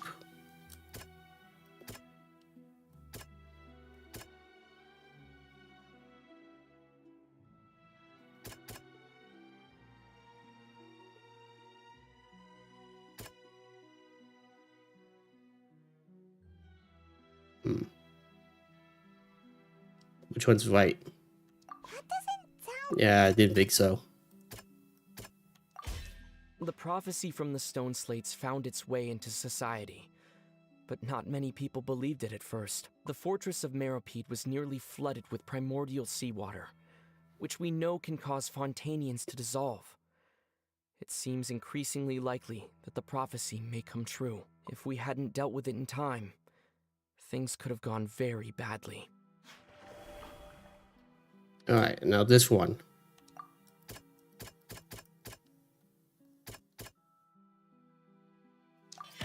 Perhaps what is about to take place has all happened before. The true sin of the Hydro Archon that Nervalet mentioned, and the original sin cast down on the people of Fontaine by Celestia, as recorded on the stone slates. They'll dissolve into the primordial sea but won't cease to exist. Their essence will flow in the seawater, converge, and take the form of an Oceanid. The Hydro Archon was sentenced to death in court, shocking everyone present. Perhaps this means that her sin was actually Fontaine's original sin. Navia fell into the water inside those ruins, and she nearly dissolved. She was surrounded by the people of Poisson in a court within her consciousness, and was forced to take part in a trial meant to make her stay. The eruption of the primordial sea at the fortress of Meripede was the surest sign that the prophecy was about to come to pass no matter what. The stone slate's contents can all be verified by recent events. If we combine what we know together, loads of truths should come to light.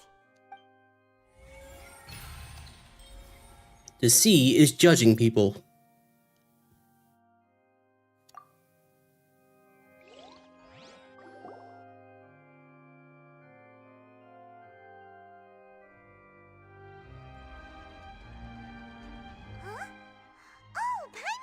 Now, so that's how you can make sense of it. But then it feels like we're going to have to share some truly shocking revelations. Well, I'll hit autoplay. Let's hear them. The first slate reveals that Fontainians are not real humans. Incredible. Linny, did you hear that? We're not real humans. Afraid not. All Fontainians were originally created by the late previous Hydro Archon, with Oceanids as their basis. The evidence for that can be found in how only Fontainians could dissolve in primordial seawater, and how all the girls Vacher dissolved were also turned into Oceanids. Oh, and according to Navia, when she was about to get dissolved, she also saw everyone gathered around for a trial, all of them in the shape of Oceanids. Indeed. The second slate reveals that the crime of the Hydro Archon was the creation of Fontainians from Oceanids. Yeah, and it follows from the content of the first slate that she probably angered Celestia by creating humans without prior permission. That could also explain why the Oratrice judged the Hydro Archon to be guilty. It's to account for that ancient sin. The Hydro Archon's true sin was creating us? And yet, after many hundreds of years, the Hydro Archon's creations have turned around to try to judge the Archon within the Opera Epiclese. The twists of history are often the most unexpected of all. As for the third slate, I'm still convinced that it should come after the fourth slate. Yeah, isn't the image here just like when Navia fell into the sea? So wouldn't it be trying to show the image of the Hydro Archon also falling into the sea once the prophecy has been fulfilled in the fourth slate? The fourth slate depicts the fulfillment of the prophecy as it's already widely known. In the end, the people will all be dissolved into the waters, and only the Hydro Archon will remain weeping on her throne. Only then will the sins of the people of Fontaine be washed away. Did Paimon get all that right? You've made some keen deductions. I must say, given how much you still don't know, it is impressive that you've already managed to connect so many pieces of the truth. I played a lot of Ace Attorney. While you were able to decode all the information on the slates, they've also been etched with an additional layer of hidden information using a different power source. When we were at the ruins, I tried to decipher the hidden information recorded in the slates. But since we only had 3 slates at the time, I was unable to come to a full conclusion. Now that the slate collection is complete, I shall make another attempt to decipher the narrative recorded within. If everything goes well, we should finally be informed of the unadulterated truth.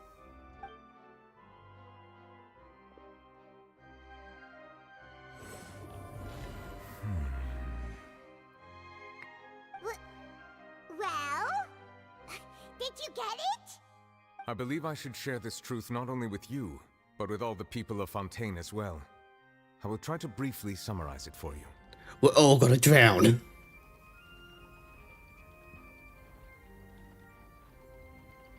Your hypotheses regarding the origin of Fontainians and the sin of the Hydro Archon were both correct. In the Fontaine of old, the previous Hydro Archon sensed the yearning of her Oceanid familiars for life on land.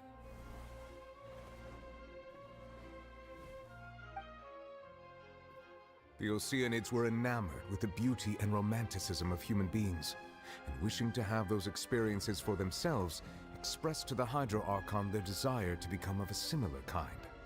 However, even though water as an element is intricately linked with the power of life, the Hydro Archon, as one of the seven, did not possess the authority to create a new form of human life.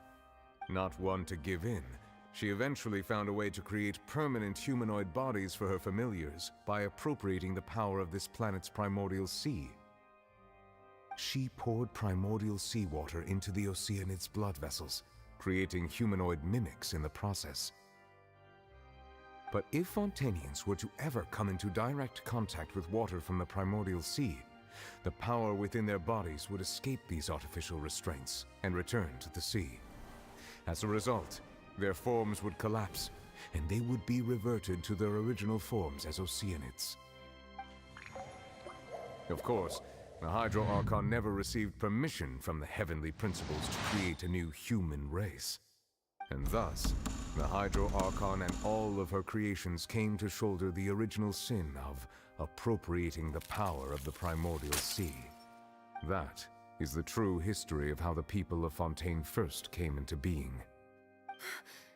So we were all Oceanids before we turned into human beings? That's way too much information for me. I think I'm just going to pretend that I never heard a single thing. Good for you.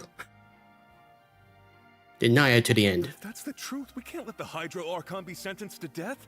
After all, her only sin was creating us. This really might be too much information for your regular Fontainian, but it does answer a lot of our questions.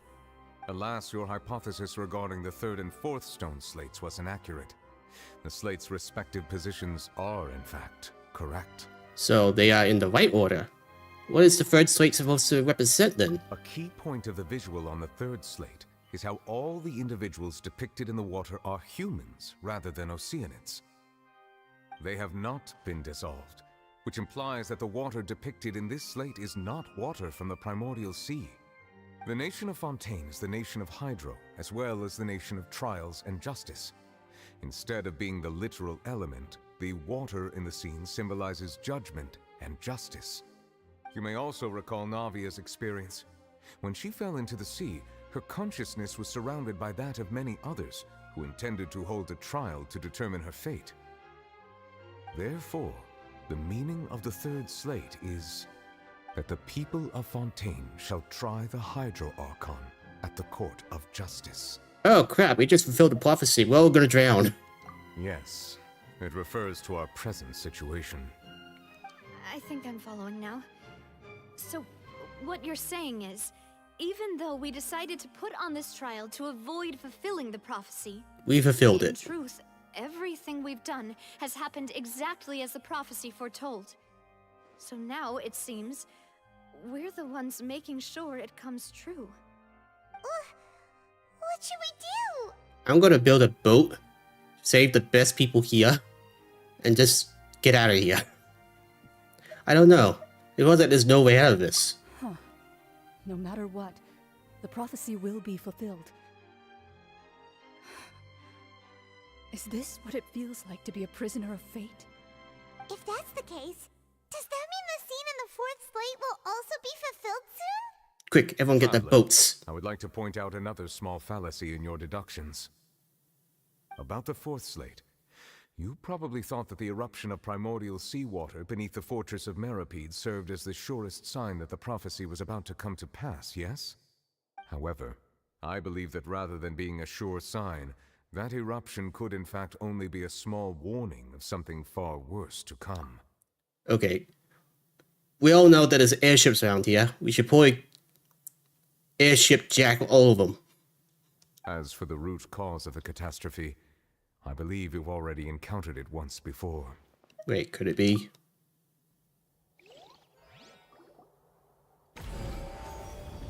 Ultimate proof. Just what is the true source of the catastrophe? This eruption was just a small warning of the things to come. We must find the root cause of the disaster. Just what is the true source of the catastrophe?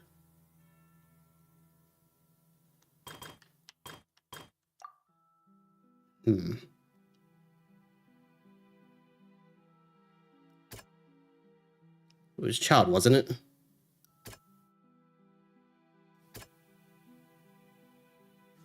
Or the whale. It's either child or the whale.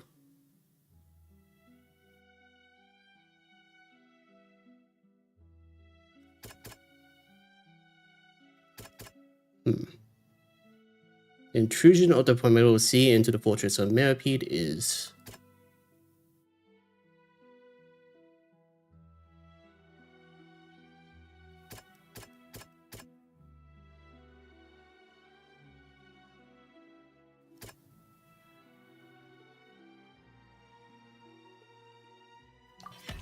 It was both dream and reality. Time to go fight a whale. If we're talking about a true culprit, that could only be that thing inside the primordial sea, right? The truth, the original sin, the trial, and the root cause of the disaster.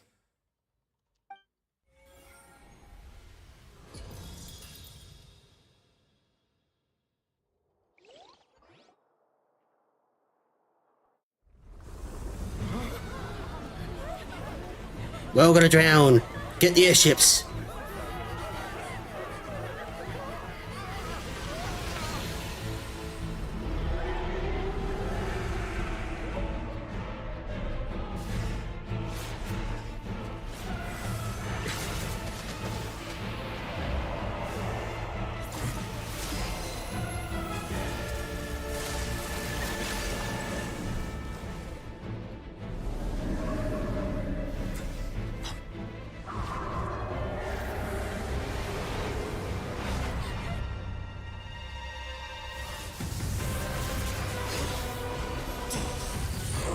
Oh, hey, child.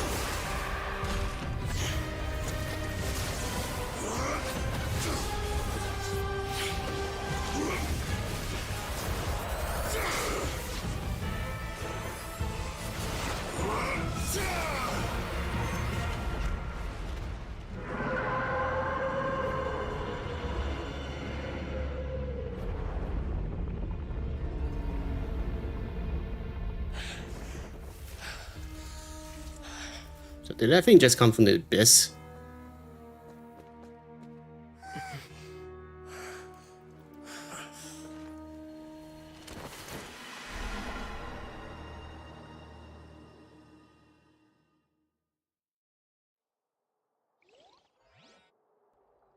That was way too close! How did that thing just burst into the opera house?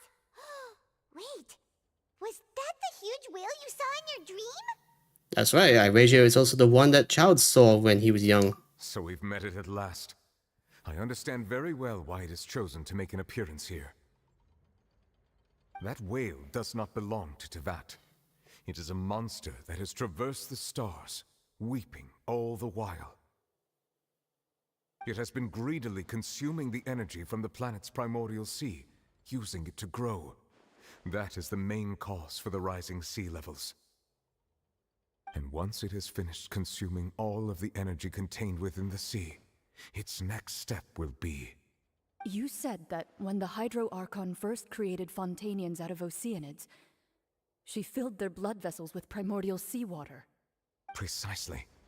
That whale finds the blood of Fontanians nigh impossible to resist.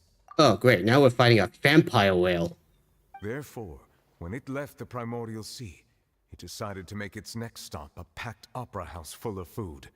Food in the form of Fontanians. We just barely managed to push it back, right? In that case, won't it come back to target the people again once it's managed to recover its strength? That is correct. Indeed, it is more accurate to say that we should thank that Harbinger for buying us some time. Without him, the whale would have likely come onto land far sooner. From the way he looked, he must have been fighting the creature for quite a long time. Guess we better go save him. That battle maniac. We've always known that he had a special connection with that whale, but we definitely didn't expect it to help us out like this. Anyway, now that we know that this whale is the actual cause of the disaster recorded in the prophecy, all we need to do to stop the prophecy would be to find a way to beat it up, right? It is too late. What do you mean? It had already absorbed too much of the primordial sea's energy before we could notice it. At this point, it has become practically integrated with the sea itself. I bet I can still kick its ass. Even if the entirety of Tevat were to be destroyed, it could still survive and swim off towards some other world. That's not something I will accept. We've already done everything we can, and we even found the true culprit. We've come so far. You can't just tell me that the last hurdle is some impossible foe. That's just not fair. Indeed, that's not how a grand performance should end. I'll fight it to the end, no matter what. So the prophecy will be fulfilled no matter what, huh?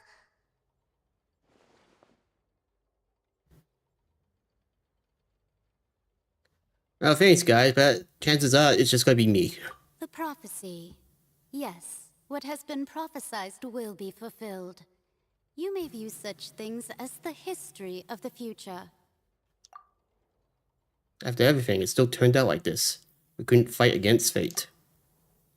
Wait, but if this is all about fate... Just as prophecies are usually only the future as seen from the perspectives of the gods, could things be happening in hidden corners where the gods' gaze does not fall? Ultimately, fate shall serve as your only guide, no matter what will happen in Tevat's future. All you need to do is to play your part. Could it be that even if the prophecy will be fulfilled, there will still be a way to save everyone? Well, time to jump in the void. Did I miss something? Wait, I forgot about Farina. What was it that she wanted to say to me at the last moment in that giant box? What is her real secret?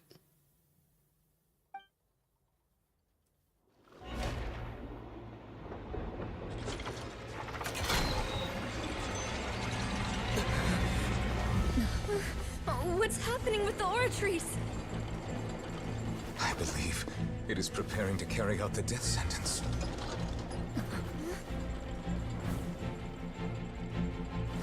Farina!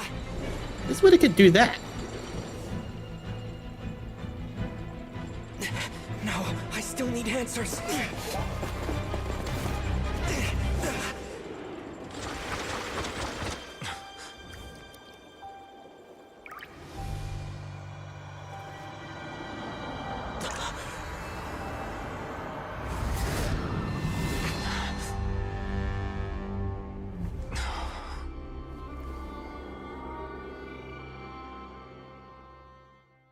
Hello, Farina.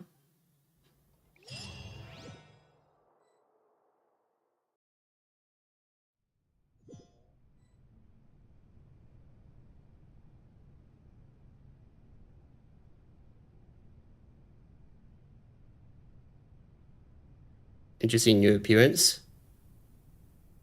You...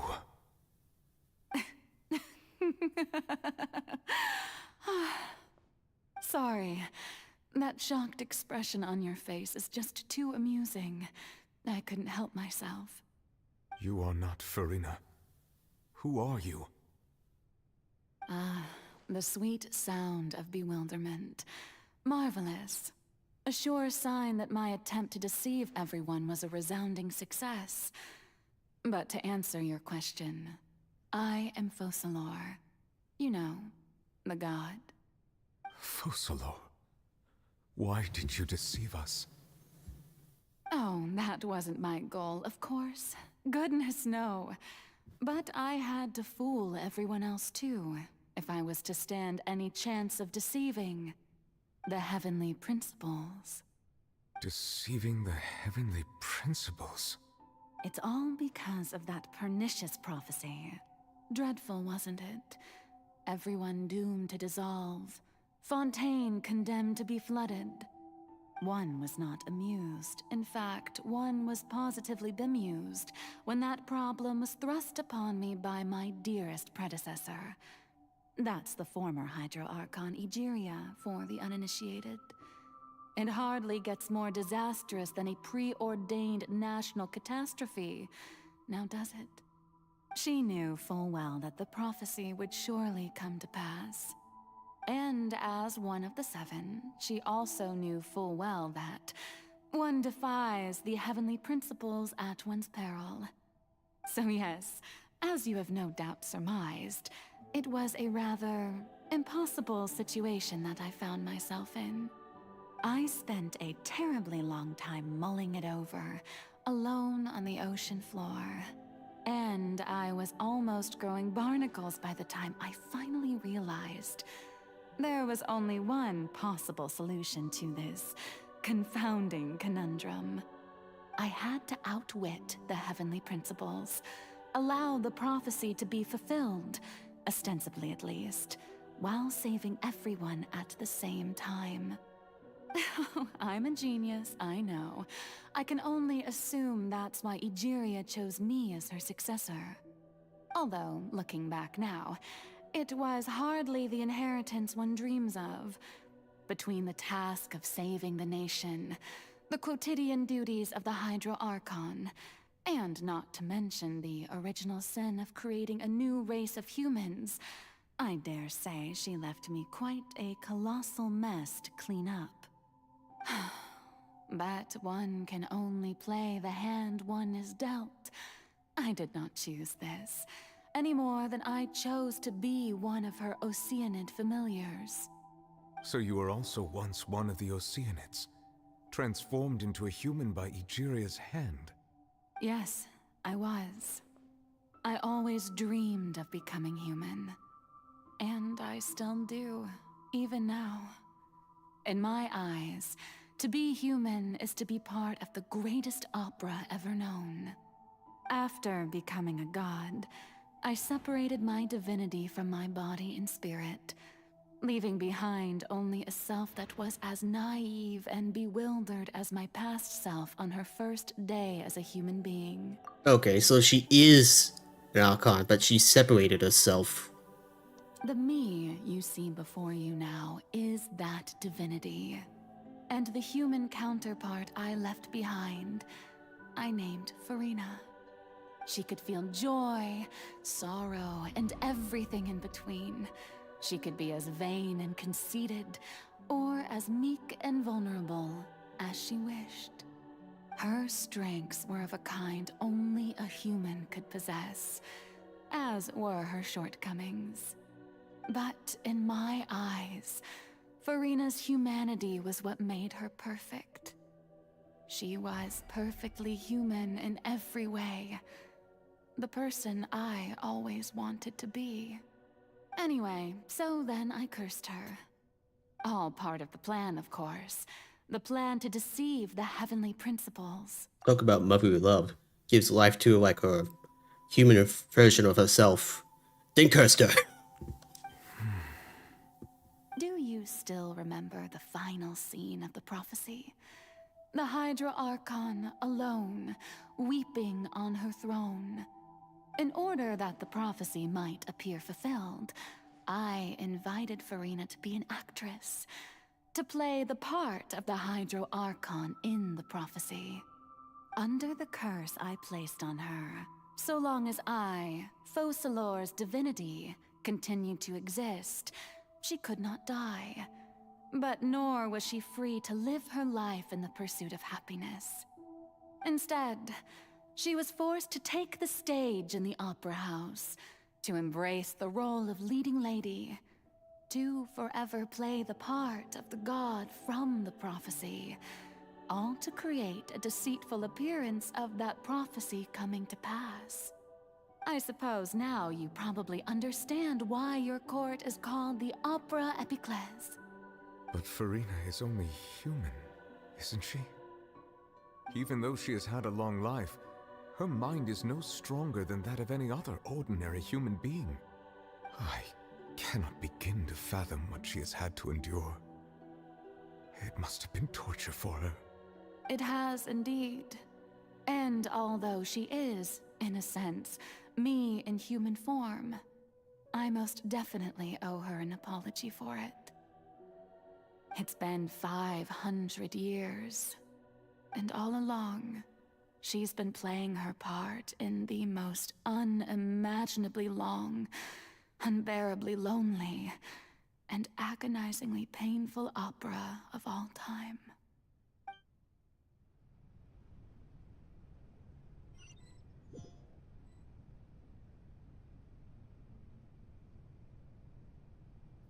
He's got a headache. Came into contact with Farina's tears. If I remember correctly, tears often contain a brief being's strongest emotions. With sufficiently strong hydrosensitivity, I can form an emotional connection, just like I did with the Oceanid at the Fountain of Eucine. Wait, could this be Farina's inner world? Farina, what's she doing on stage? Wait a moment, that probably isn't Farina. That's likely a reflection of her inner self. If I can directly speak to that self, I might be able to easily get what I wanted to know.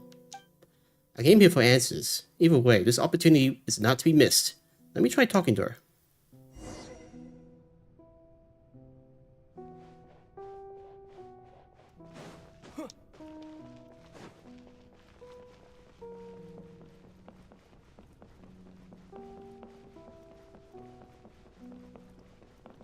Oh, the world stage, am I right? Oh? Who permitted you to come onto this stage? Now, I understand your admiration for my august self, but I must ask you to keep to the rules. Come on, it's me, Farina. All right. It is not my intent to reprimand you. There is no need to state your name. Just be off with you.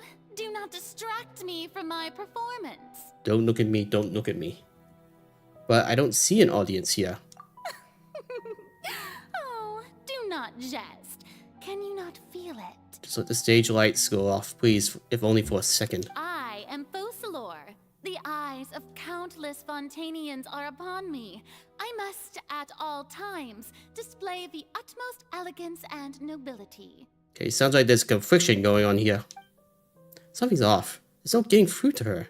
Even in her heart of hearts, she's still playing the role of the Hydro Archon. What sort of a soul must she have that even her inner self and consciousness would have such an impenetrable defense? I have to find a way. Let's go destroy the stages. The stage lights. Dear audience, the performance is experiencing a technical difficulty, but worry not. The guards shall resolve it soon enough.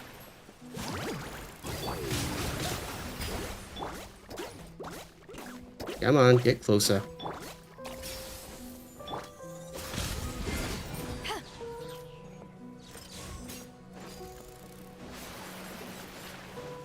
Ooh, that was close. Go!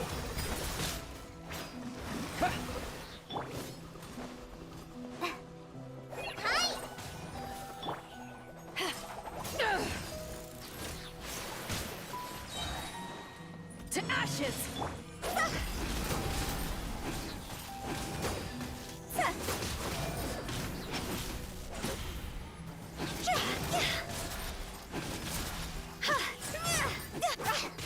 Time to go.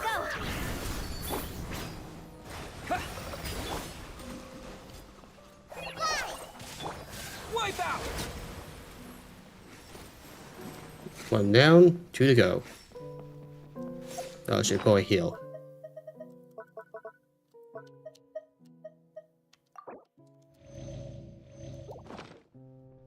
Hey, what gives? The audience is still watching me, you know. Guards? Wait, where are the guards? Guards!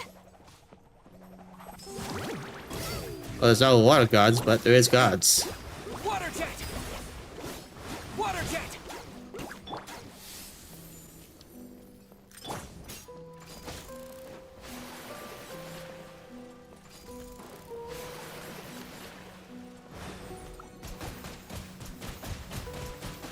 Water jet!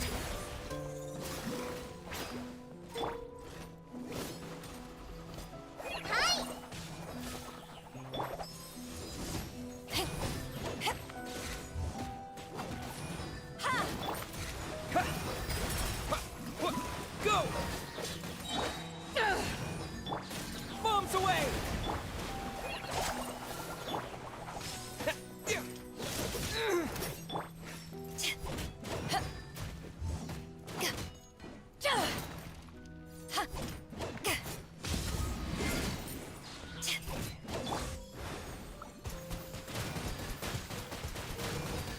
Water jet!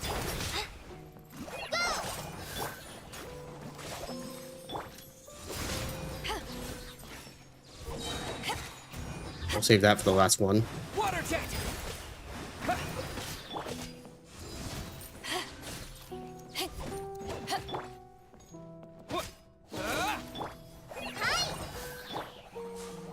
Water jet! There we go. Now for the last one. Oh, no monsters, okay. So the spotlights turn off. If Furina's heart, they must have symbolized the eyes of the people on her.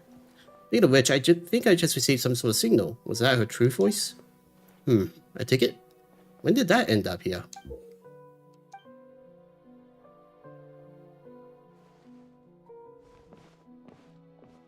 Either way, it looks like the show's about to begin. In that case, show me how you truly feel, Furina. Scene 1, before the mirror, Furina.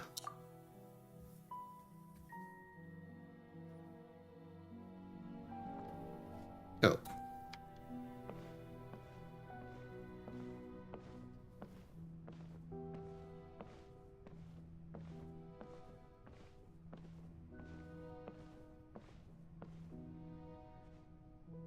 Furina.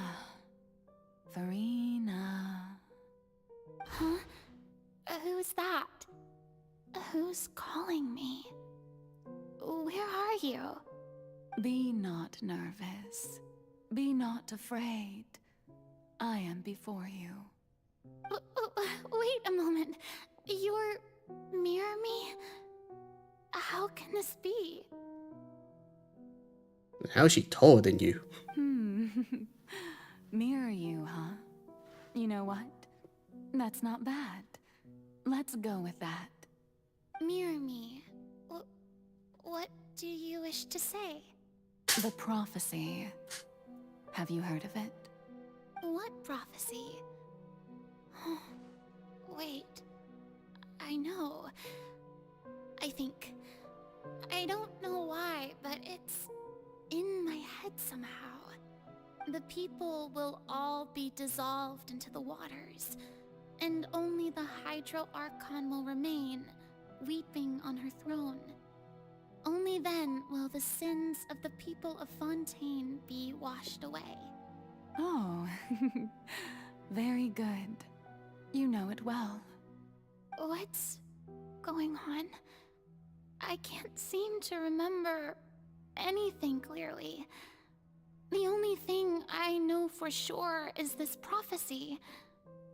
Will it really come to pass? Yes, it will. And that is why I've come to you. Disaster will come to Fontaine sooner or later. Things will develop just as the prophecy declared. There is no escaping it. But doesn't that mean everyone will die? I'm a Fontainian just like them. Will I dissolve too? Oh, don't worry. Magical meetings exist in this world precisely to give people a chance to turn things around. It is the reason why you met me today. I will tell you how to save everyone, but you may have to suffer somewhat. Oh, so there's still hope after all. Goodness, you frightened me. You spoke so much and with so much certainty. As for the suffering, well, I will admit that the first thing that came to mind was, why do I have to be the one to suffer? But if the prophecy will come true, I'll also die anyway, right? So if I've already met you as my magical meeting in this world, if there were scales, with all the people of Fontaine on one side and my pain on the other, is it not obvious where the scales should tilt? You truly are the perfect human. My ideal. I suppose this would also be the justice that belongs to you. Huh? Don't worry, it's nothing.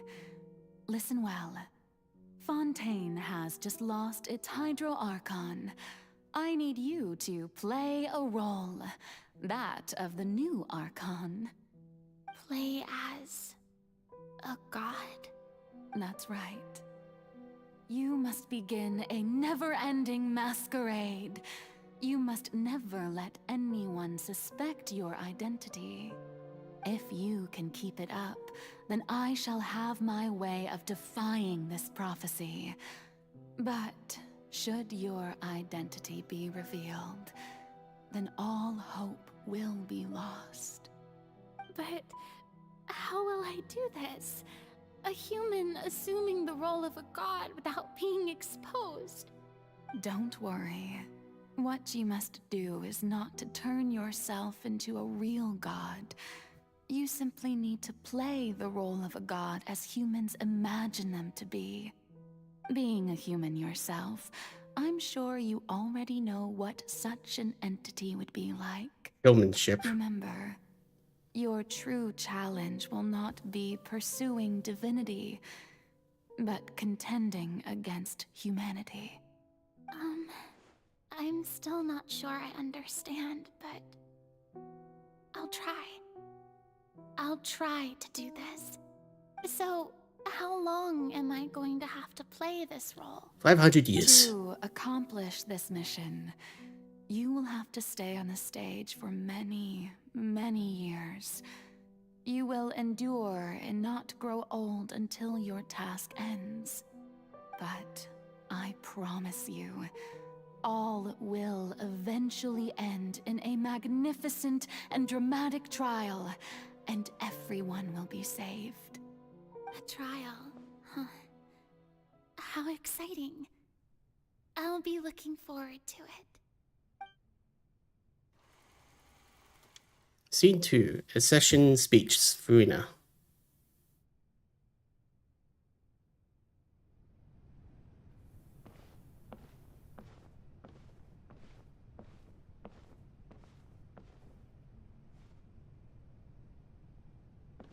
Okay, game, I get it. Gotta go to gotta go to my seat.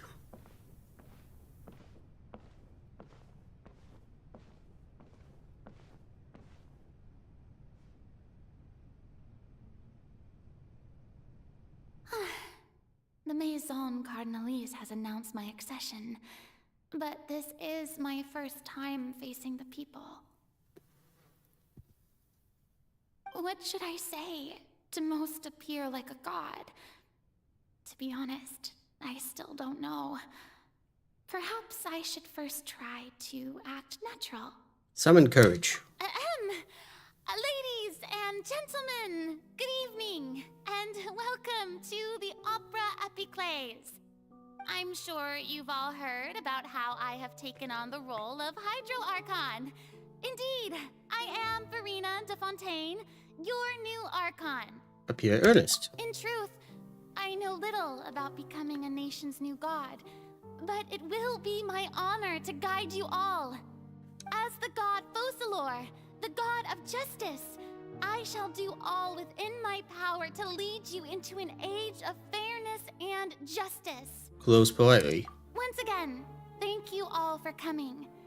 If you should have any questions or suggestions, please send them to the Maison Cardinalise. The future of Fontaine will require us to work together, after all. This should do it.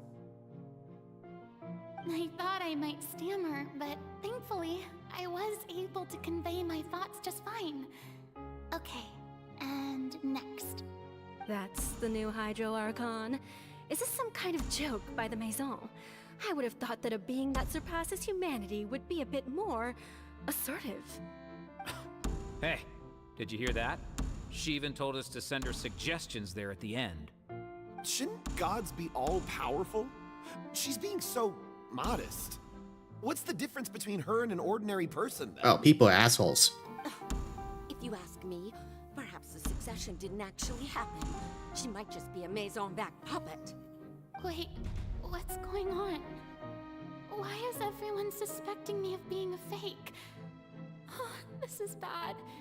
If I get exposed here, there'll be no saving the people from the prophecy. Right. Mirmi said that I just need to play the role of a god as humans imagine them to be.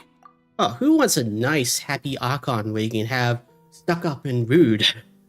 But apparently that's what the people wanted. Calm down, Farina. Think.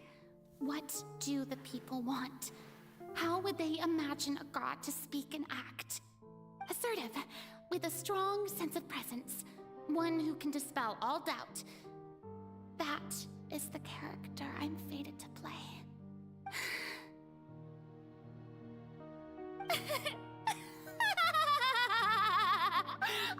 Oh, very good, my people.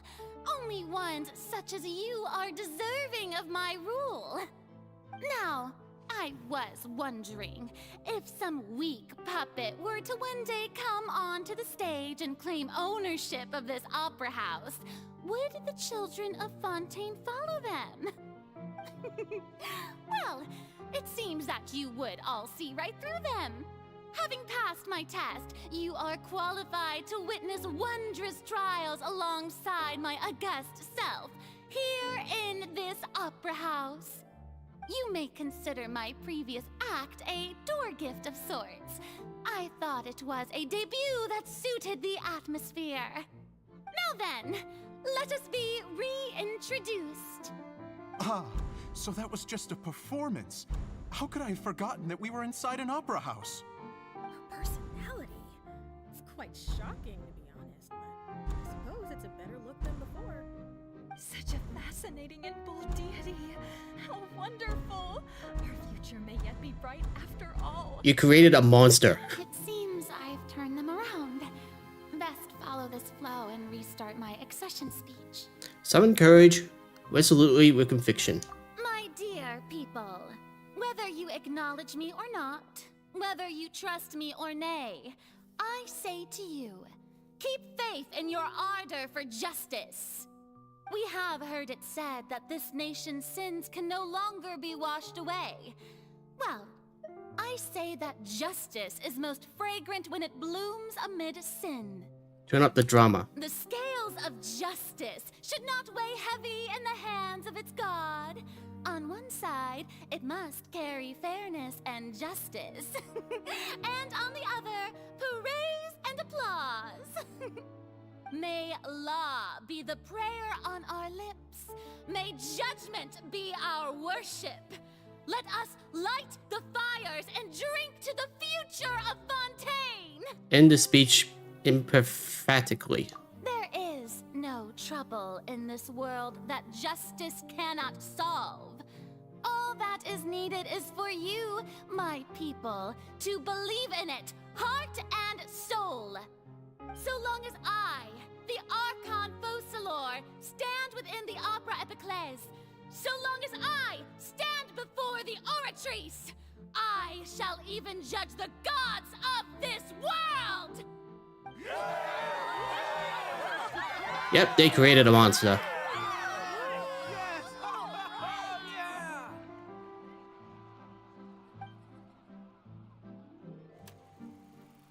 Scene 3, Opera House Farina. How many scenes are there?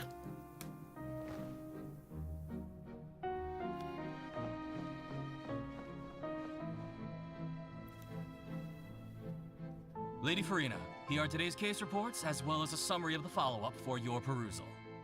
Come now. Was I not just at the Opera House in person? Leave these kinds of things to Neuvillette. Besides, none of these trials were the one that I'm looking forward to the most. If I may be so impertinent, what kind of trial are you truly looking forward to? A magnificent, dramatic, and wondrous trial. A trial to end all things. How could you hope to understand? That's true, I fear I lack the ability to grasp your divine thought, Lady Archon. No need for fright, and do not take what I said before too seriously. Go now, do your duties. The trial I await. It will come one day.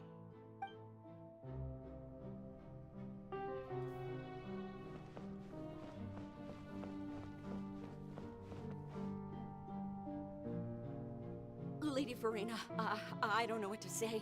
Thank you for agreeing to see me. No need to thank me. Or rather, thank your own sense of perseverance instead. Long have you stood in line to meet me, have you not? Oh, I'm afraid that's just an inevitable consequence of my divine charm. All right, Deoteria, is it? How is your son's illness? You remembered me, and you knew of my family, too. He is doing much better now.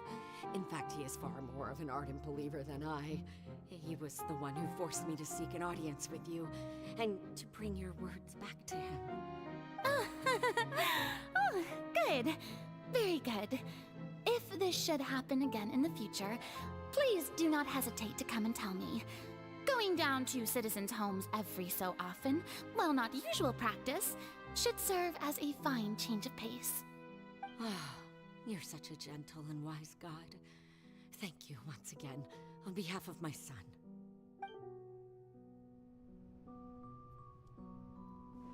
Right, another one.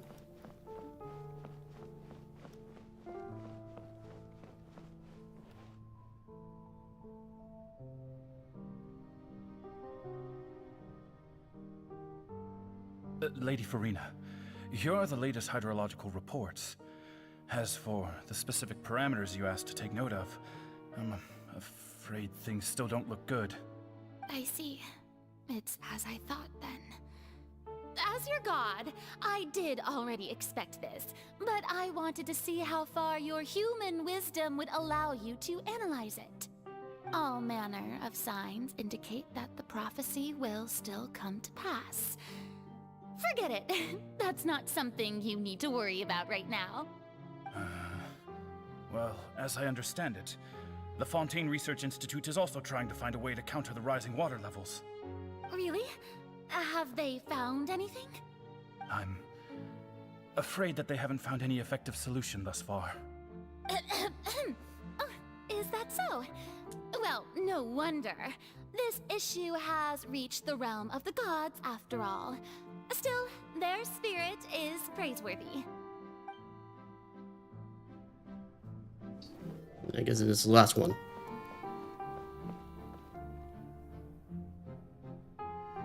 The day is finally over.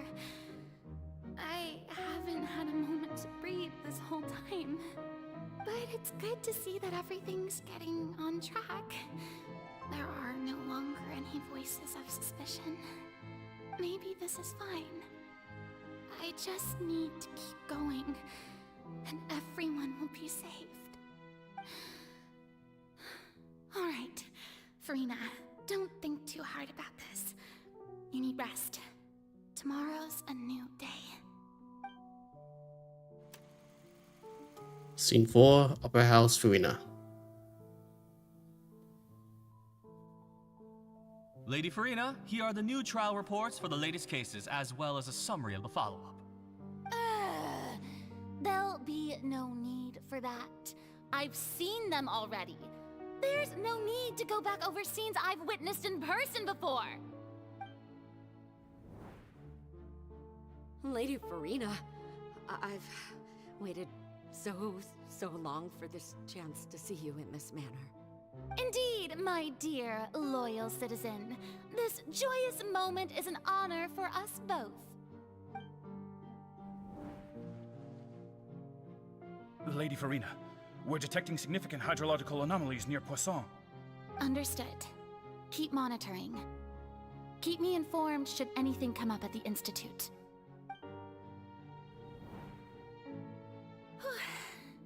I don't think I let anything slip today.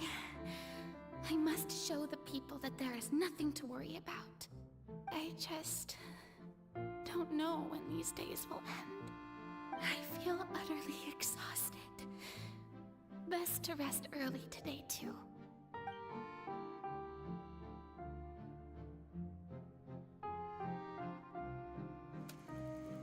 Scene 5, Opera House Farina. So we're entering a loop.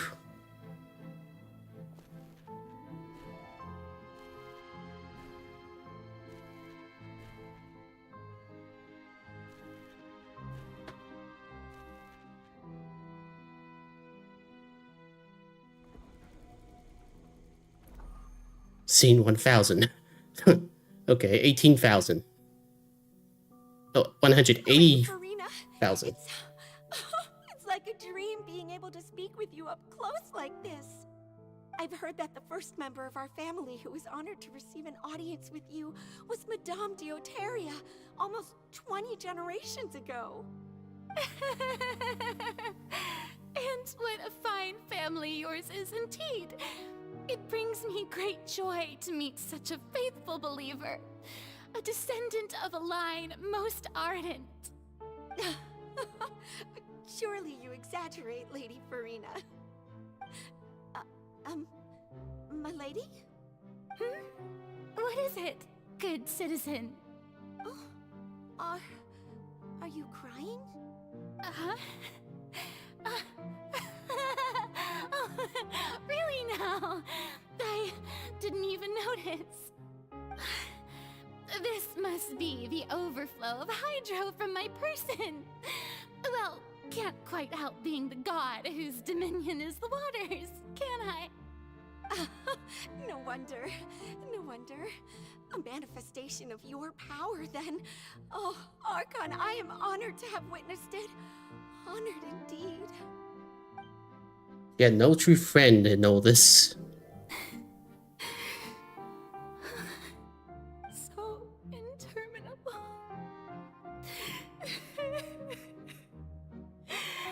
So lonely. Just how much longer? Hundreds of years must have passed by now. Perhaps the show must go on for hundreds more.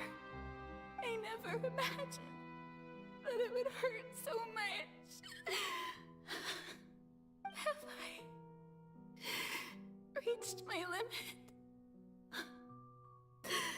No. Perhaps I reached it long ago. Today I didn't even notice my own tears. I want to tell someone, anyone, about this. But would that not destroy all I've done so far? I've conducted so many investigations across the centuries. But there's not even a sliver of hope that we might break the prophecy. All I can do is keep heart. I must maintain this act. It is the only way to save Fontaine. Please, mirror me. You have to succeed.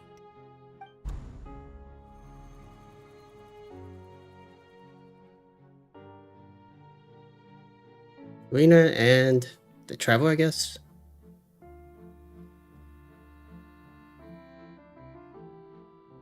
Farina, you don't have to shoulder this burden alone.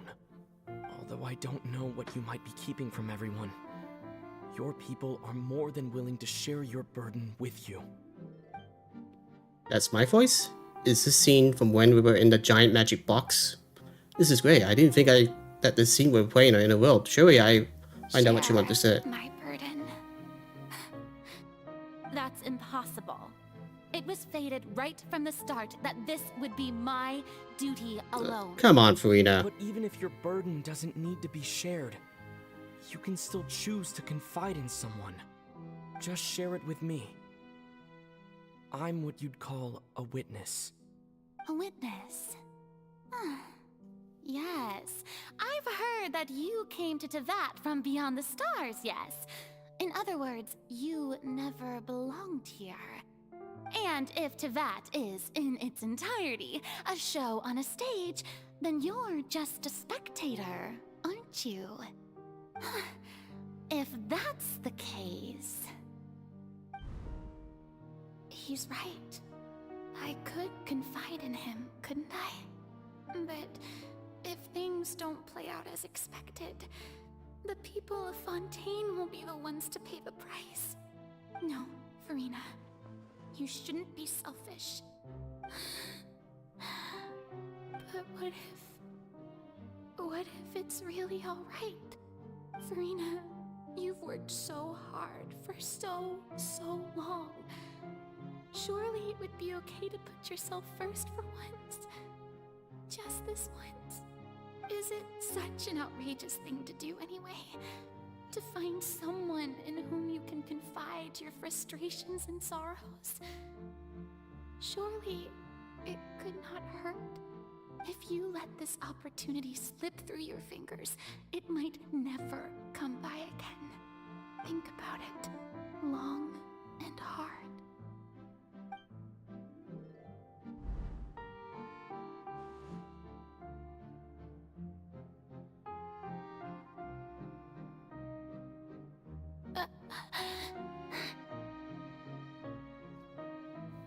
No, I have nothing to say.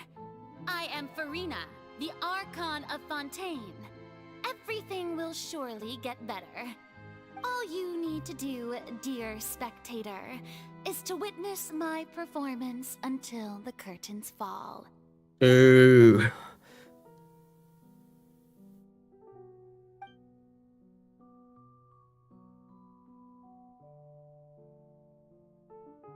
Fine.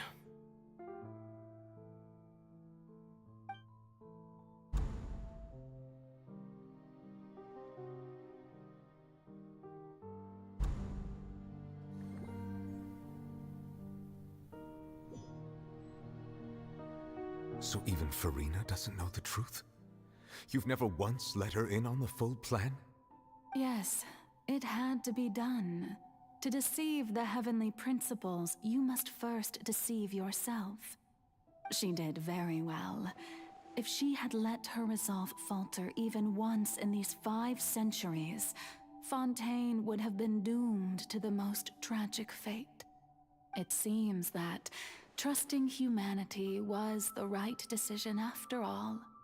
I believe that I understand how your deception works, but that is only half the truth, is it not?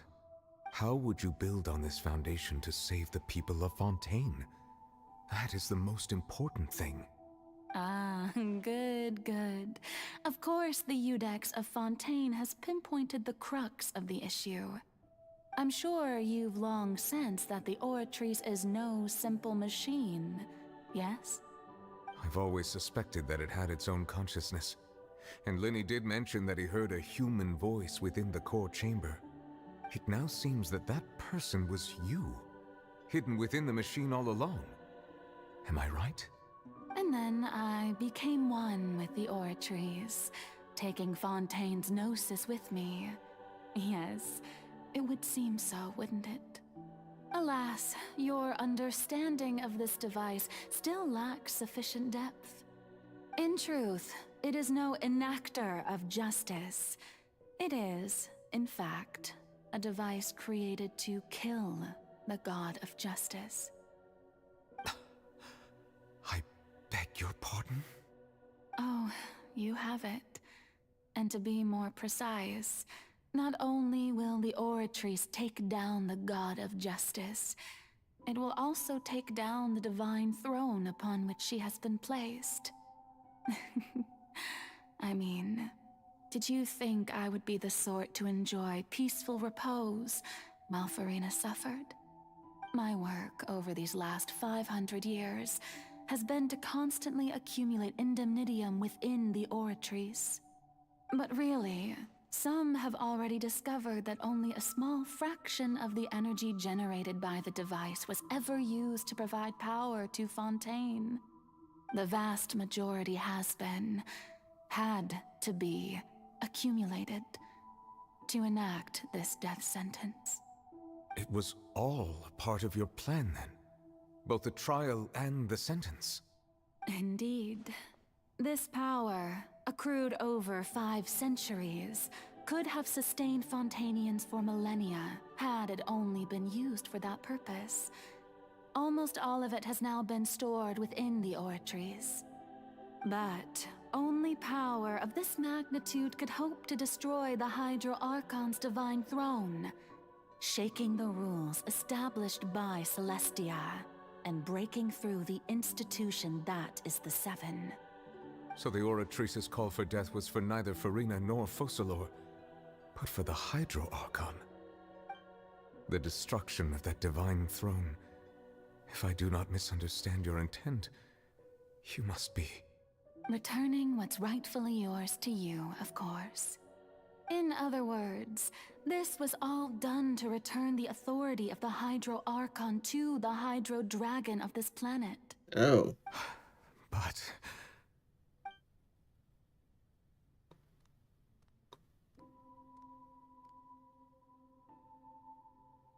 Oh, what? Getting sad again, are we? The authority of the ancient dragons shall soon be yours once more, O Hydro Dragon Sovereign. And this is the face you make. all you've done throughout the years is just so you can sacrifice yourself at the very end. I've never quite seen it that way, you know. Even now, I'm quite pleased at how well my deception worked.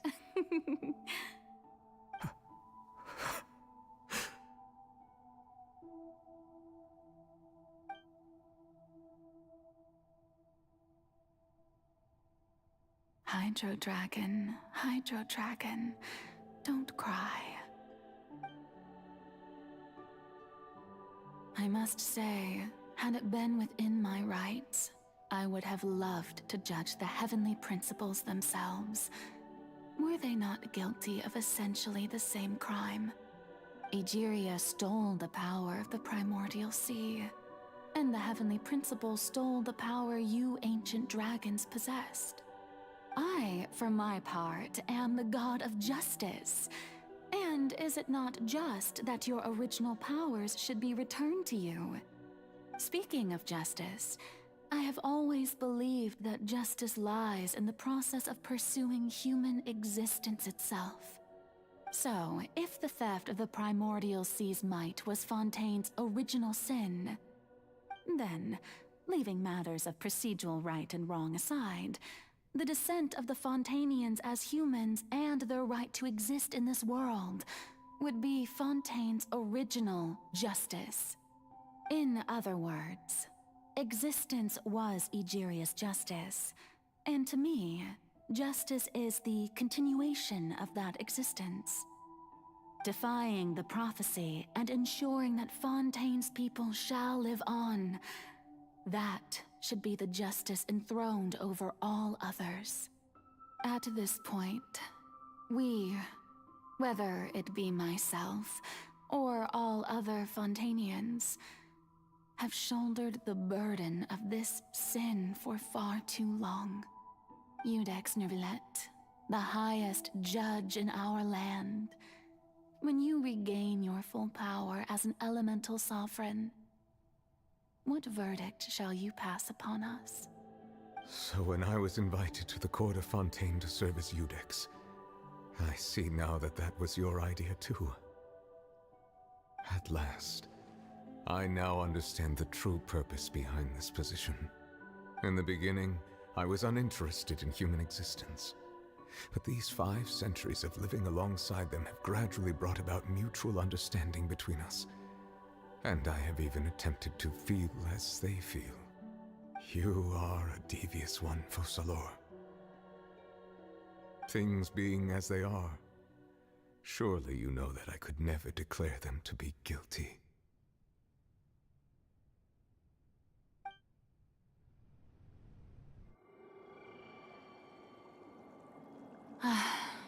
The hour of my execution is almost here. For the sinner, the curtain call has come. I know I may not sound it, but faced with death, I find myself a little afraid. Perhaps this is one thing both gods and humans have in common.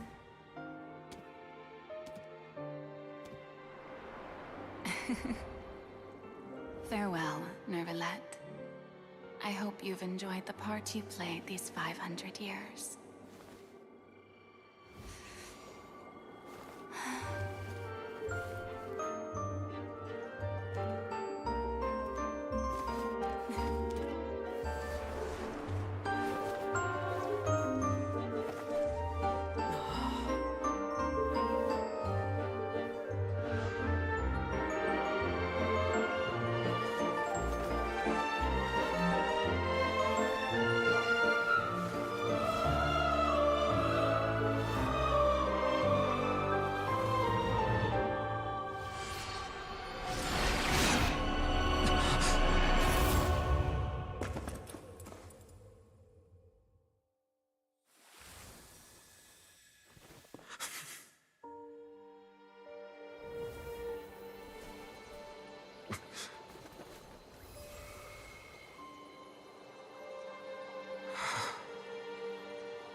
I, Eudex Nervalette, hereby declare, people of Fontaine, your sins are forgiven.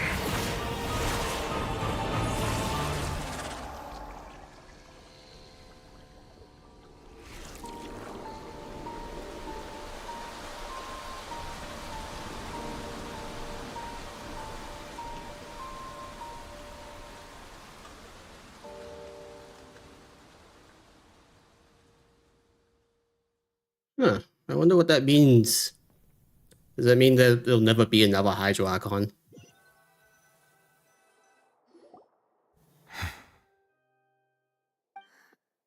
What just happened?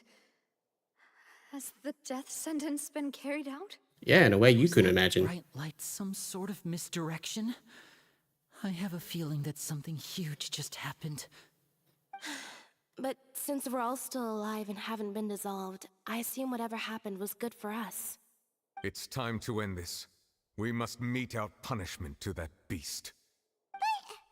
Didn't you say just a moment ago that it can't be defeated? I have gained the strength sufficient to deal with it. Through certain means, I now have the ability to separate the power of the Primordial Sea from that creature. We should seize the opportunity to pursue our quarry. You attained power just now? Traveler, now that the oratories can no longer function, I require an executor to help me mete out justice. You mean me? The root of the calamities befalling Fontaine. The beast that enacts the prophecy. Its name is the all-devouring Narwhal. Come with me, traveler. The hour of execution has come. Alright, time to fight a Narwhal then.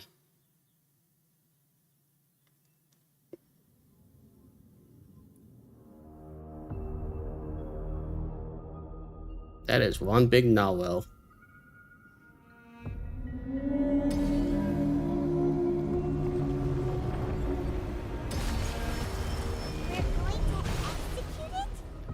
But how are we going to do that? It's huge! I have already done my best to separate the power of the primordial sea from the whale. Considering the size of the beast, I cannot reach the power source. Unless we can find a way to attack it from within. I shall share a part of the ancient dragon's power with you. We shall look for an opening together. Okay. It's building up something. Water jet! I can feel its sorrow turning into hostility. What the? Oh god. That doesn't look good.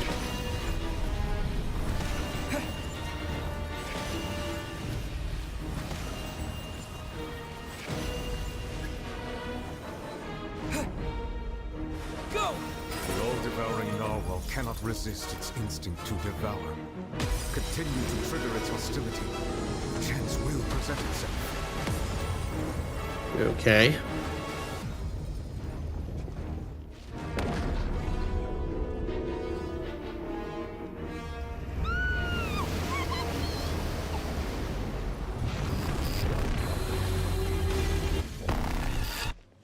Where the?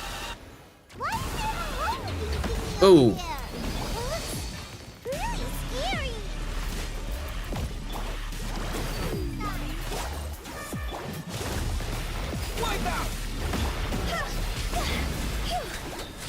This thing's got a lot of health. Or a lot of armor, I should say.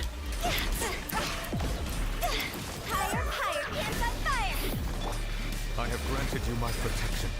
Do not fear. Seize the moment and use my power to suppress its root from within. Ooh, god.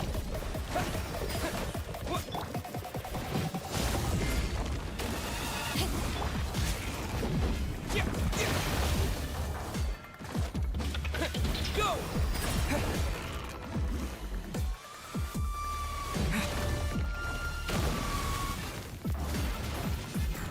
Water jet! Bombs away!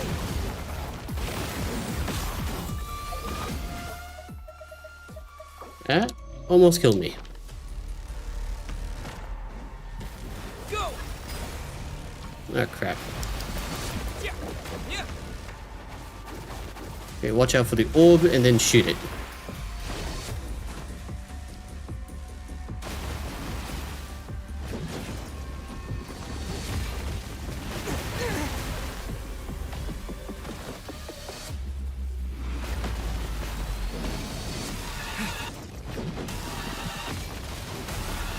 This is some scary music, that's for sure.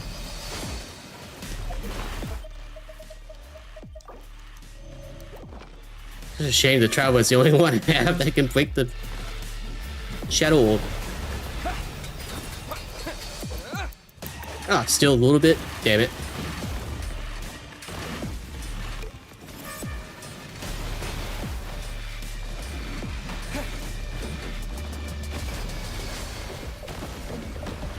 Calm down, I'm trying to live here. Go! There we go. Wait, what?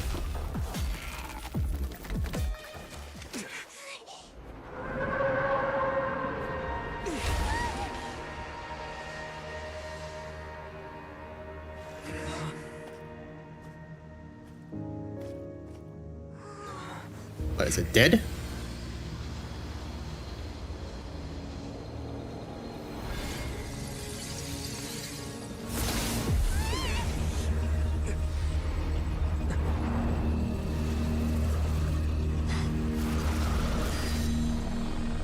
We only just started. Oh, hello there.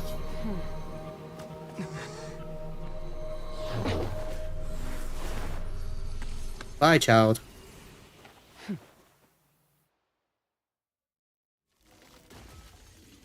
Thanks for helping with the cleanup.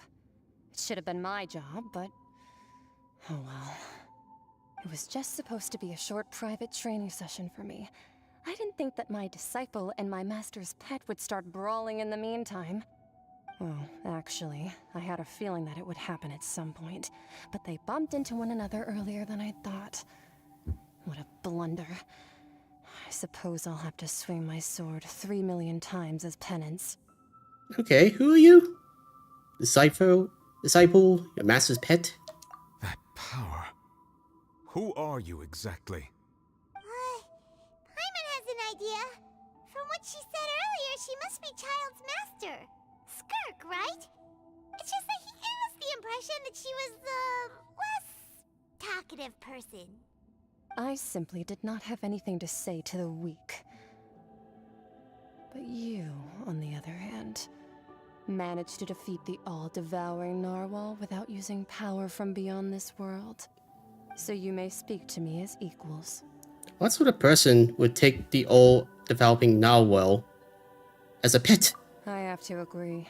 It's a strange use of a planet's primordial waters just to raise an all-devouring narwhal. That kind of power is wasted on it. It's not cooperative, it eats too much, and I have more important things to do with my time than pet sitting. The only thing that creature has going for it is its looks. All in all, it fails as a pet. Miss Skirk? I think you might have missed the point. The point being? Well, being that this pet almost destroyed an entire nation. So what sort of person is your master? Well, Child's master's master. Wait, is that right? Oh, right. So you don't know him. Sorry, I assumed you did. His name is Sertologi. Sertologi, okay. Who? I am unfamiliar with that name. Huh. So Master isn't sufficiently famous. How should I describe him then? Have you heard of the name The Fowl? Is that a Fortuna name? Still nothing? Well, how about the Visionary? Vetterfulnir then? Or Gold Rhine-Daughter? Ooh, that one we've heard. Rhine-Daughter's part of the Hexen Circle. She's Albedo's mom, right? Oh, so you do know that name. To be honest, I also heard all of those names and titles from my master. I don't actually know them either. But I suppose you understand now, yes? My master is likely a similar sort to Rhine-Daughter. They are both pursuing some form of perfection. Wait, didn't you also mention a visionary person? Paimon didn't quite catch their name. Actually, never mind that. I believe it expedient to inform you that the all-devouring narwhal used up nearly all its strength fighting you. Such roiling hydro energies will prove difficult for the planet's deep seas to digest. As such, the fontaine back on the surface has most likely been thrown into chaos. In other words, the prophecy that you've been fretting over should now be in full swing. Oh, well, that's bad. No, there's little to be surprised about, Paimon. It's natural after all. The prophecy will surely come true. We knew this and accepted it. However... Not to worry. Focalor has already managed to deceive the heavenly principles.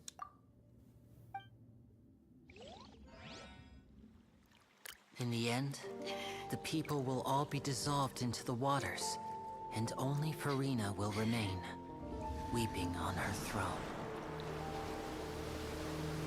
That's bad.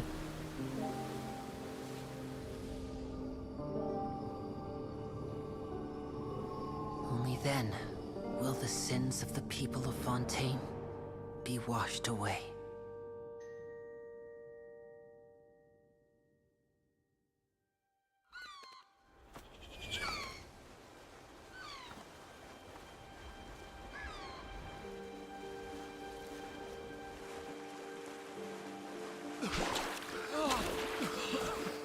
And they're alive, just kind of drowning, I guess. Help! Over here!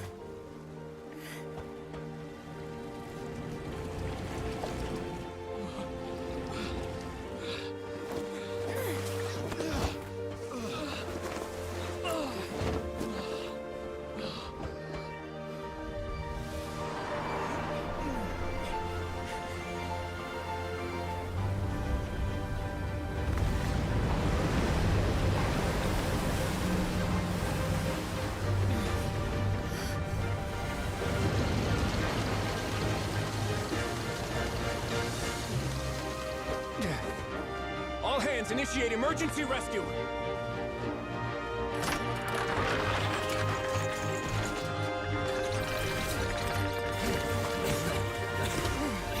Hurry!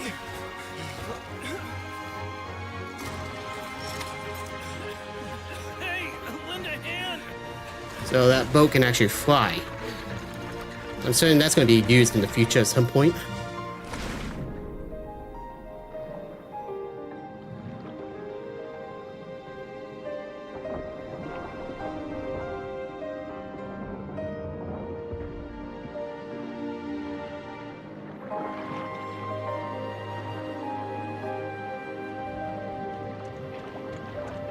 We think this water is breathable, I think. Look! The water's receding!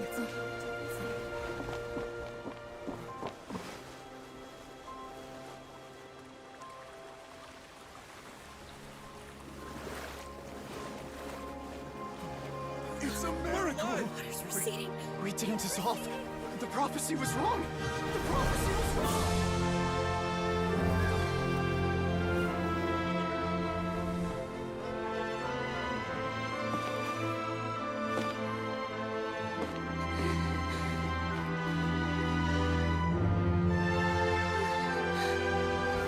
Oh, Farina, you got your good ending after all. We're saved. The prophecy was wrong.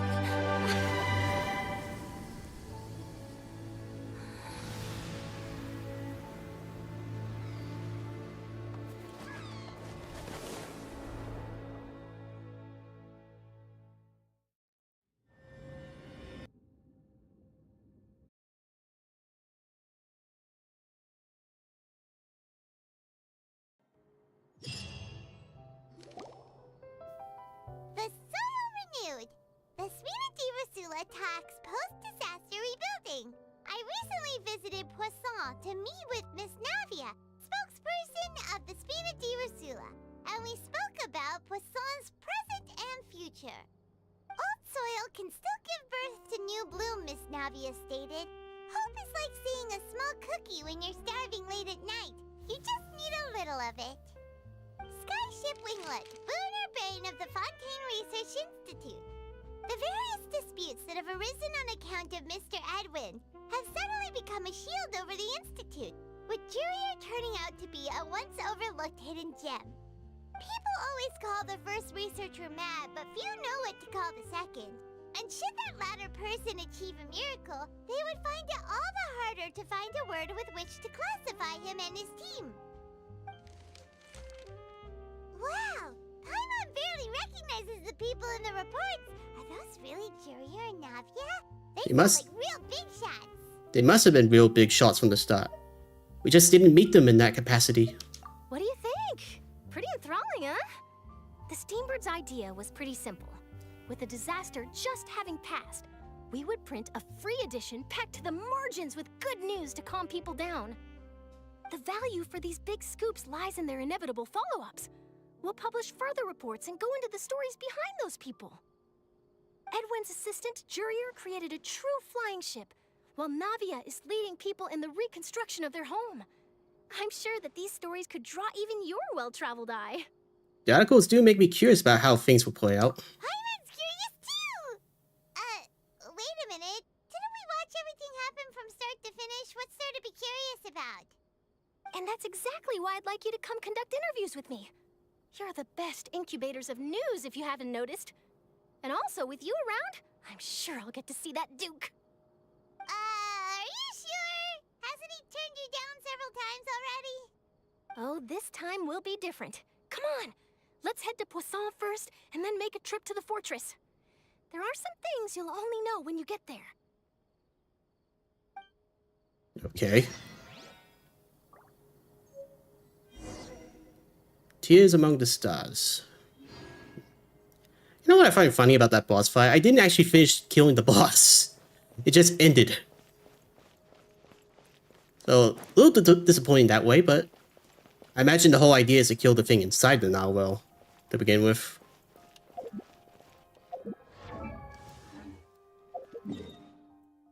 Right, where am I going?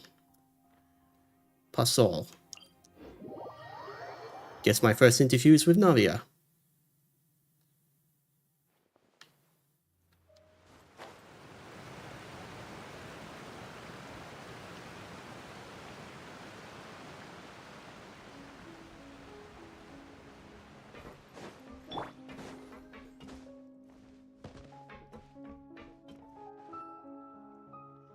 Navia! And a Fatui. Oh, it's you.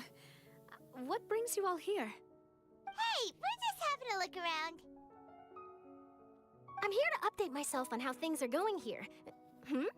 Oh, the Fatui are here too. Let me introduce you. This is Mr. Garunt Snežević. He represented the Knave in sending us a large amount of supplies, and is helping with our work. Our residents are hard at work as well.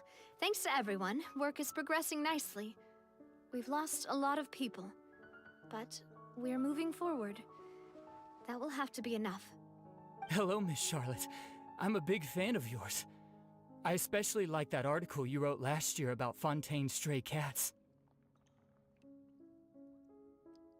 But if you don't mind, could you not emphasize our role too much in your report? It's not charity we're doing here.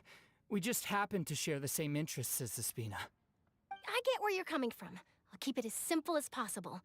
Or would you be willing to feature as friendly neighbors? That would be fine. Thanks. Oh, you're back too. How are things? We finished laying down the construction materials. It'll be another hour before the workers are able to go over there. Huh? You're here too, Clorinde? Well, her reputation's greatly risen after that whole duel business with Miss Farina. So she's here in Poisson to wait out the heat. All right. She really came here to help me out. There's too much to consider in the reconstruction of Poisson. The Spina has need of more decision-makers. And, well, I do already happen to be connected to Mr. Callis. Oh, wait just a moment. Do you mind me asking a few questions? You know, about how you felt before the duel, about what it was like facing down a god. There's lots of exciting material there, I bet. Forget it. I'm sure you can find a better theme than that, Miss Charlotte. I see you're the same as always. Couldn't you do me a favor, for Navia's sake? Well, if we're talking about doing things for my sake, you might as well just take a few more photos of me. Or of the Traveler. It's better than wasting time persuading Clorinde, at any rate. Of course I will. I'm not gonna let him off that easy. All right, then everyone who wants to be in the photo, gather up. And smile.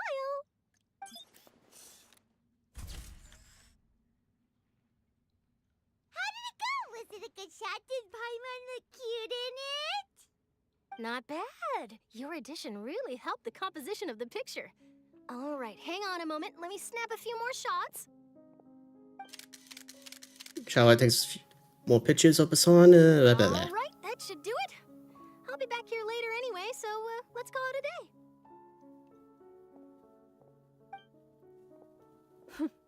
You're very quick. Speed is of the essence when it comes to the news, and freshness is the key.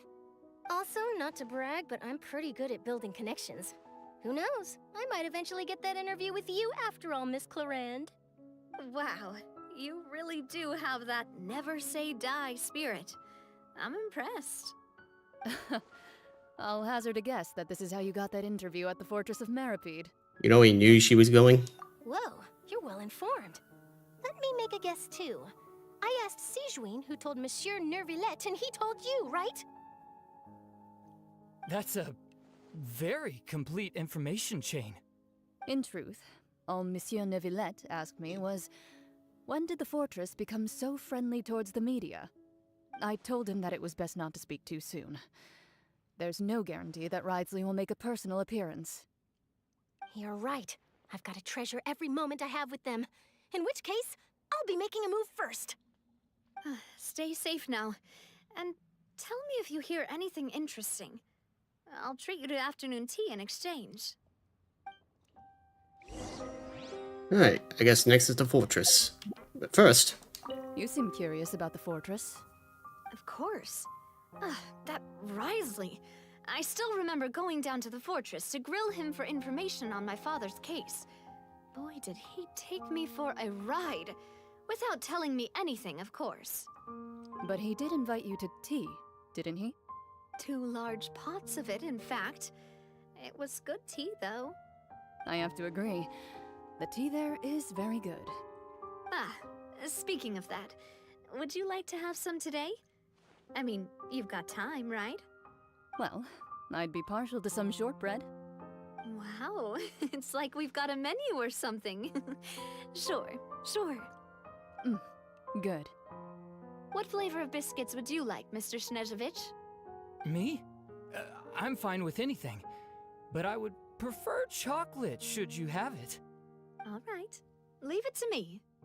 I'll go over the newly arrived supplies with you later, Mr. Snezhevich. We should be able to finish the preparatory work today.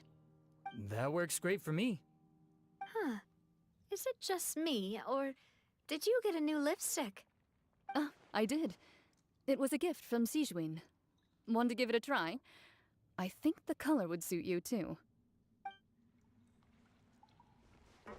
I kind of regret it. Alright, next up, the fortress.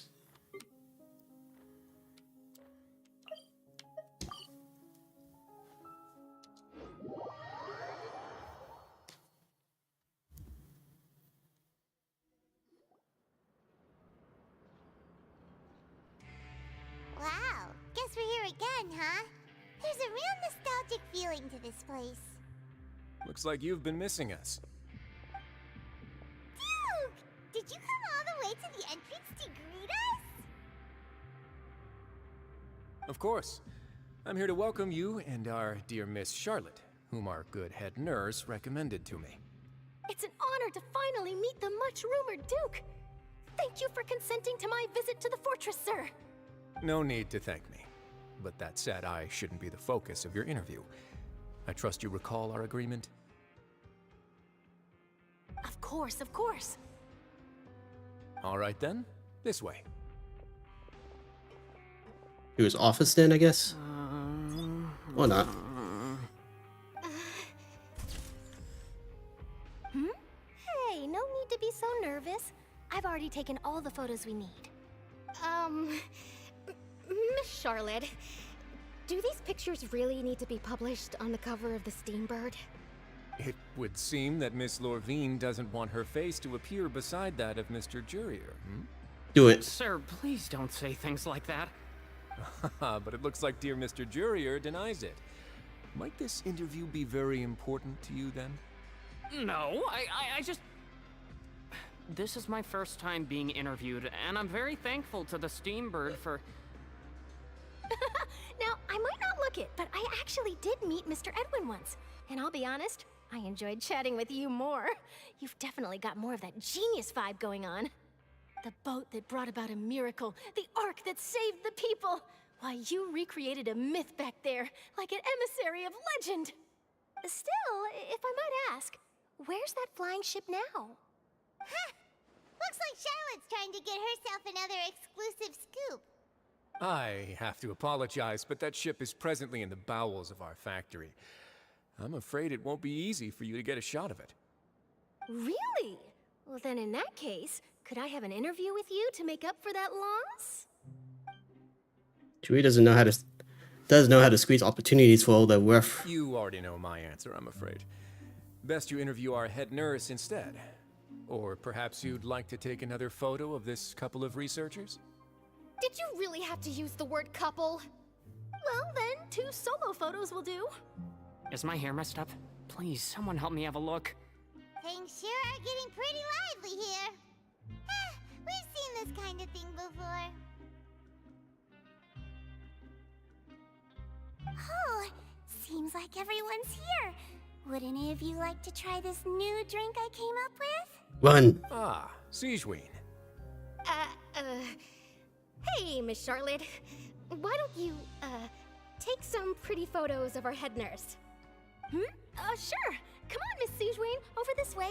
Let's find a brighter spot. Huh? Sure. Do I have to smile? So, how have things been at the fortress?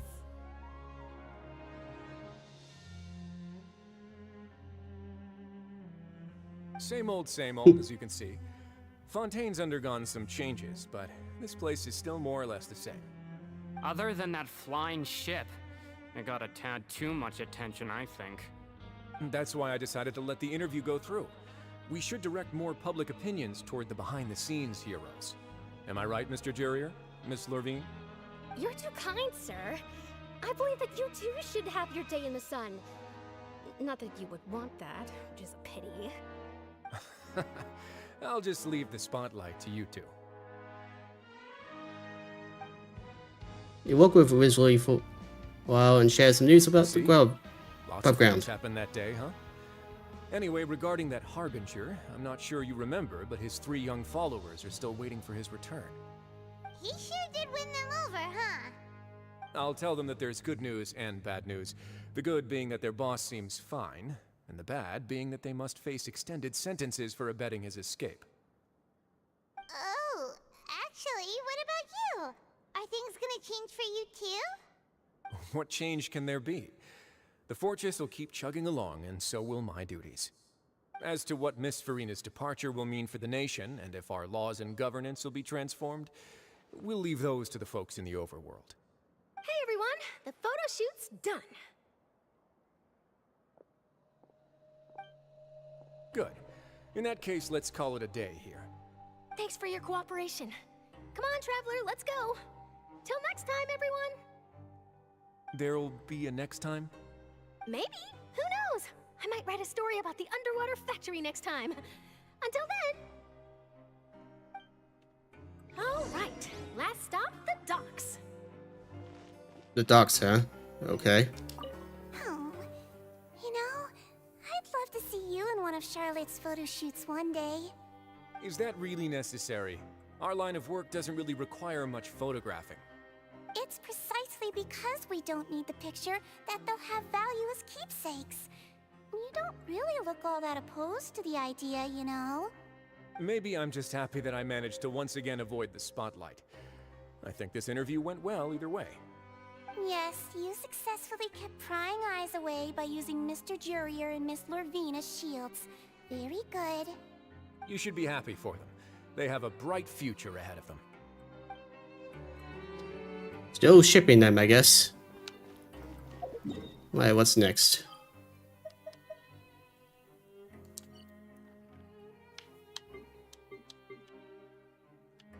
Next.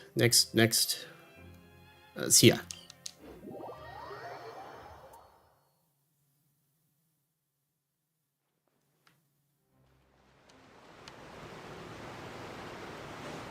All the way at the bottom.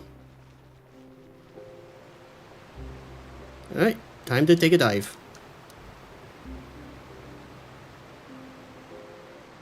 I think this might kill me.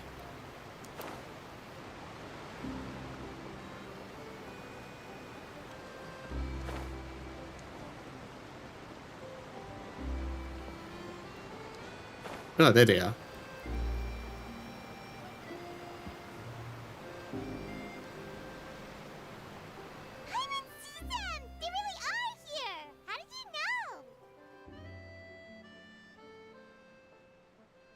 Navia mentioned that she stayed in touch with Linny and the others after working together. Apparently, they've been at the docks distributing these strange pockets the whole time since. Traveler, Paimon. Ah, and Miss Charlotte, too. Would you like a magic pocket? What sort of gadget is it? It's a wondrous bag that can be used to carry many things. The water level has returned to normal, but if you see any of your things floating around, you can use this to carry them. Or you could trick a friend into doing it for you. Trick a friend? I wonder which of my friends would fall for that. Definitely not us. You could just make a friend like Fremine here. Isn't that right, Fremine? Is this what you meant by, I'll help you make some more friends? To be honest, that sounds pretty sweet. Could I have your contact, please?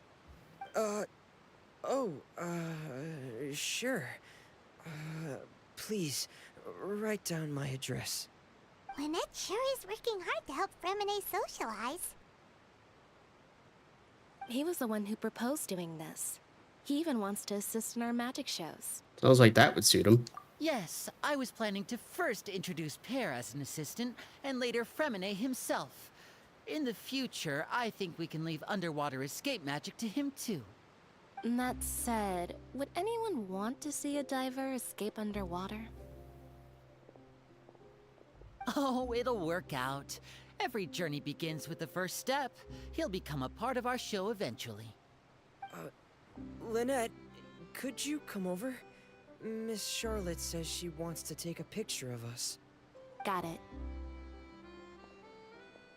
My, that Charlotte is rather perceptive. She got rid of everyone the moment she realized I had something to say to you. So, how have things been, Traveler? I'm doing alright. Killing gods is just my business. Father says that you did a great deal during the latest events. She's very grateful for your contributions to Fontaine. That's alright. We were more than happy to help. So, what's she doing now? Oh, I guess you haven't heard. Well... She turned evil. After Lady Farina left, Father and Monsieur Neuvillette opened negotiations, during which he gave Fontaine's gnosis to her as a diplomatic gift. Oh, god damn it. A diplomatic gift? A gnosis? Yes, I was quite surprised at first myself. But when I thought it over, there were actually a number of things going for it. It could have been done as an apology for the incident with Lord Child, or as thanks for his help in tying the all-devouring narwhal down. Furthermore, Father did also lend significant aid to Fontaine and Poisson. Well, that's true, but this is a gnosis we're talking about. Doesn't this seem a bit irresponsible? Like giving out candy. I would agree, but I've also heard that it seems that Monsieur Neuvillette has had a significant change of heart regarding the matter. So there's some reason for this that only Neuvillette knows about? I suspect you'll have to ask him about that yourself. Ah, yes, speaking of which, I did see him strolling around the entrance to the Fortress of Meripede a while back. Isn't he real busy and stuff? Paimon didn't think he'd have the time for that. But back to the topic. The gnosis was given to the knave, right? What about Child? They say that he's returned to Snezhnaya to recover from his wounds. I hear that the recent disaster really did a number on his health. Well, I guess I can now call him one of my war buddies. That's true. When you think about it, we've had loads of run-ins with the Fatui. To think we'd be allied with them this time. So shocked by such a simple switching of sides?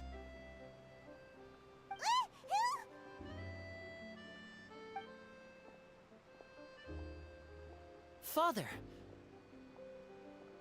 Well, well, what do you know? Come to the docks to see how my children are doing and meet the Traveler by chance. Please do not pay my accomplishments in Fontaine too much mind. I would have done them regardless. Are you going to take the gnosis back to Snezhnaya? That is our duty as harbingers, yes. Could you at least tell us what you're doing with them? Too preoccupied with sides. The goal of the Fatui concerns not a single place or person, but the entire world. With such a grand goal in mind, it is inevitable that we must wear many masks. Switching my masks is something I've always done. Will you keep to your position? Well, that depends on many things. No one truly knows what the future holds. What good is honesty if you can't rely on it forever? As for you, I very much look forward to our next collaboration. Good things cannot be achieved alone, and you've proved yourselves to be great partners. Actually, I just remembered something. Please help us deliver this. A vision? All right. I'll remember to return it. Thank you for keeping it safe for him this entire time. And that's a wrap for me. Huh? You're... Greetings, Miss Journalist. Hello. If I'm not mistaken, there are diplomatic channels I'll need to report to take a photo of you. That is correct. so forgive me, but I will not be able to serve as a subject in your article. However, feel free to write as much as you'd like about our dear magicians and our upcoming rookie talent. I will. The sea breeze is quite pleasant. I shall continue my walk while the weather remains so agreeable. Farewell. Farewell, Father. Oh, she has such an intimidating presence. I didn't even dare to take a picture. Thankfully, I've already wrapped up all my pre-scheduled interviews. Thank you all. This'll be more than enough for me to write about, I'm sure. Don't be too nervous. Why don't you take a magic pocket before you go? Here, Traveler, Paimon, you take one too. To move things about? That's right. Funny. I was giving out magic pockets when we first met too. And what do you know? I'm doing the exact same thing right now. So many things have happened, but the pockets are still the pockets. I guess this must be life. We will all follow our own paths, and serendipity will lead you to your fated friends. All right then. We'll be handing out pockets in some other districts later, so we'll get going now. Have a good day, you two.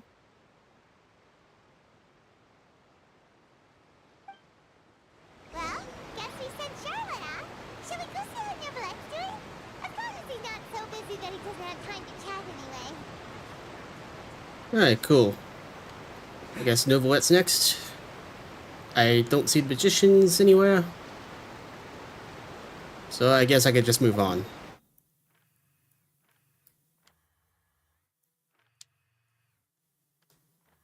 Okay, he's at the Opera House.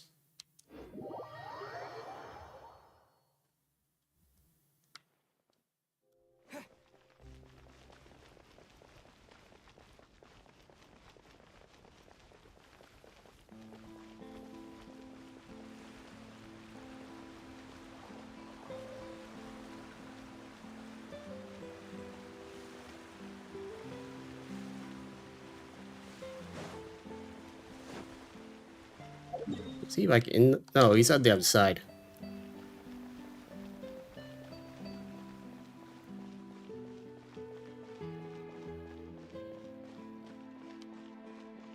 The entrance to the fortress! Ooh, he really is there!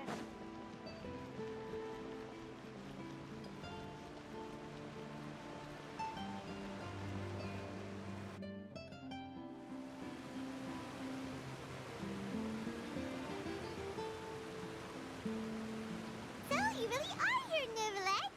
Paimon didn't think you were going to have free time this hour of the day. Really? Oh, I suppose you must have met Mr. Linney. He took the time to greet me earlier when he passed this way.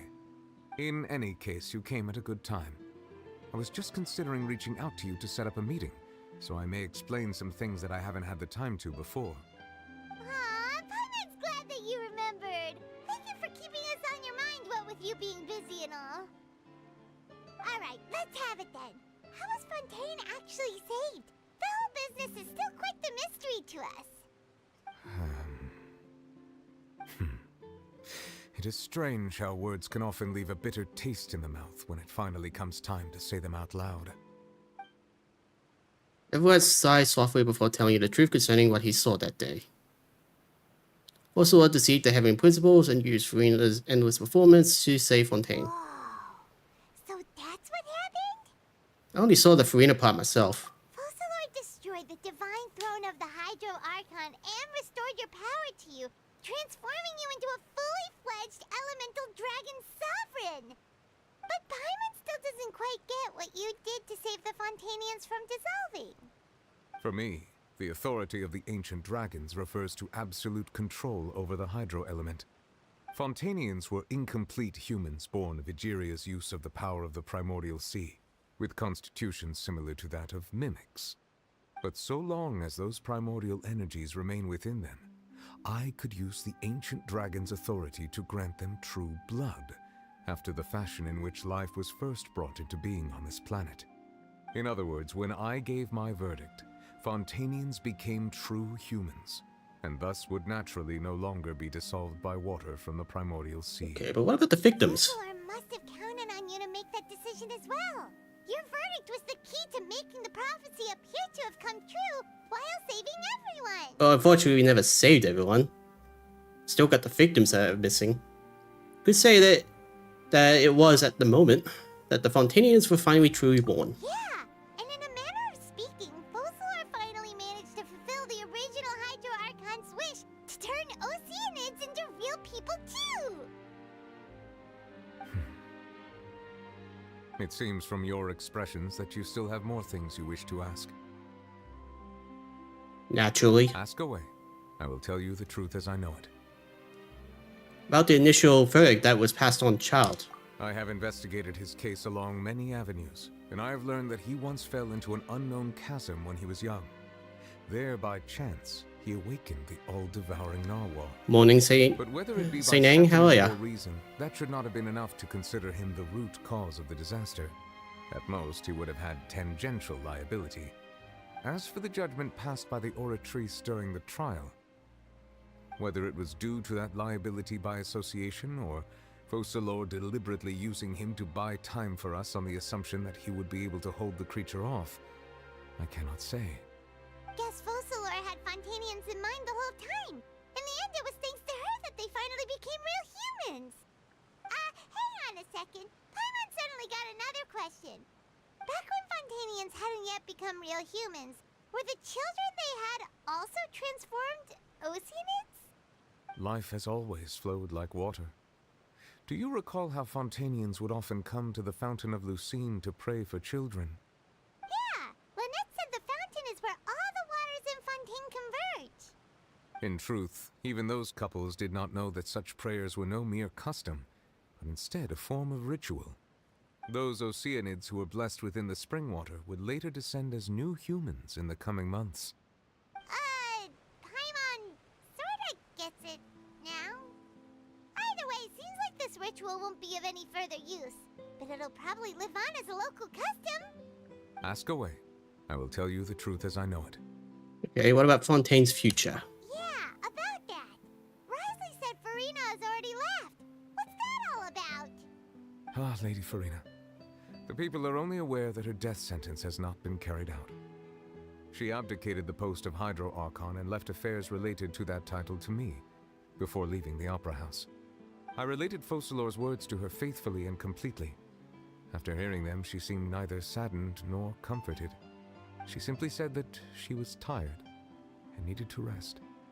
Having said that, she then packed her things and moved out of the Opera House, not unlike how an ordinary person might.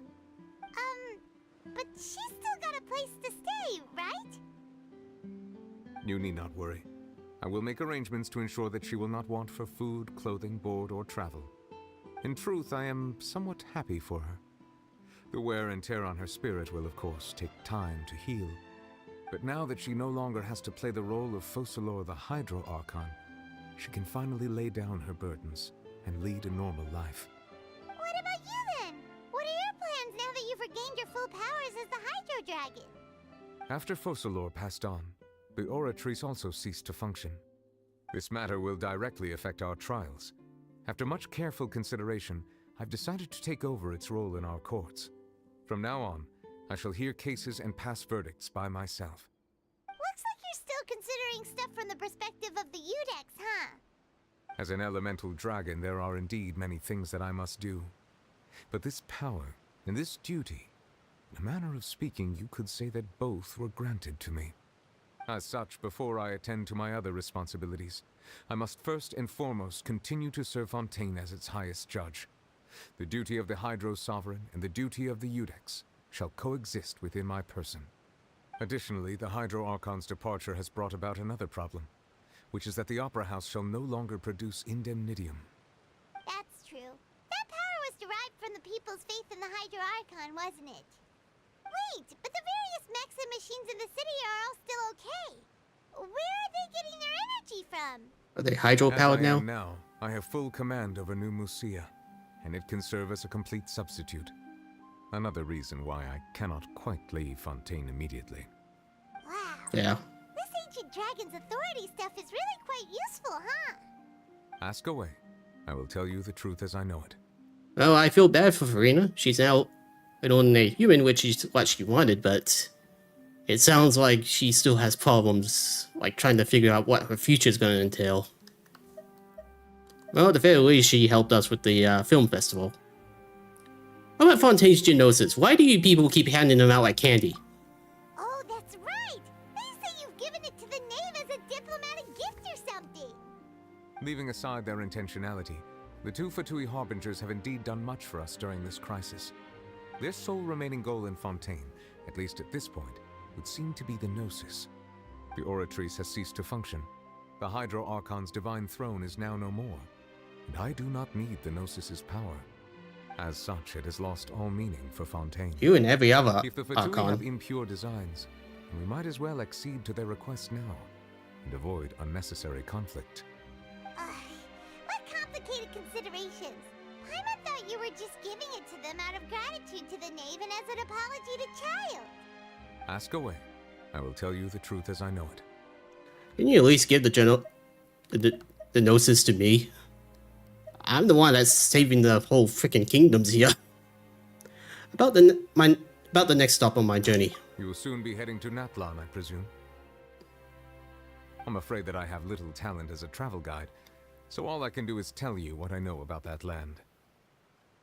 As far as I'm aware, Natlan can be said to be a nation of dragons. A nation of dragons? You mean like you? No, I suspect that I would not find myself welcome there.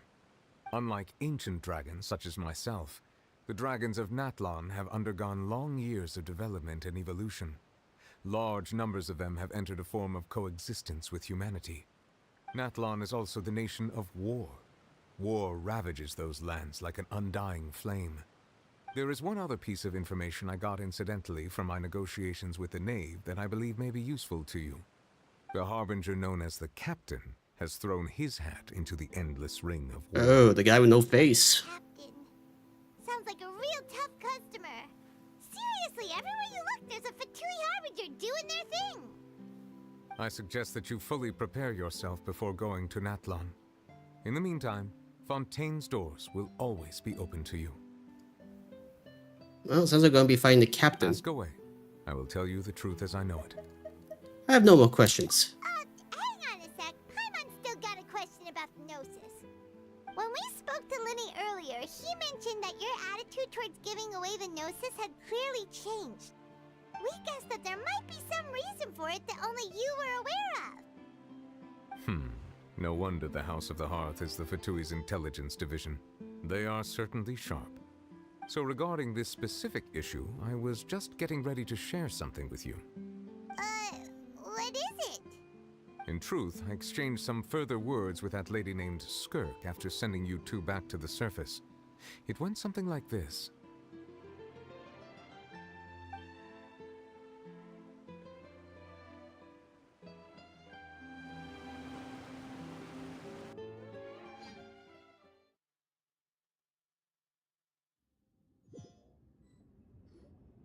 Well, we're going to head topside to see what's going on. You hurry over soon as well, all right, Nervalet? What next? The all-devouring narwhal isn't here, so I'm no longer getting any interference. I can finally catch the scent of your power, what it's made of. It is the authority of the planet's primordial dragons, but with something very similar to a god's curse mixed in. It's quite a novel blend. I'm sure I've encountered something like this before. What was it again? I do not know what you speak of. Of course. How could I forget? You should have the remains of the third Descender on your person, yes? Remains?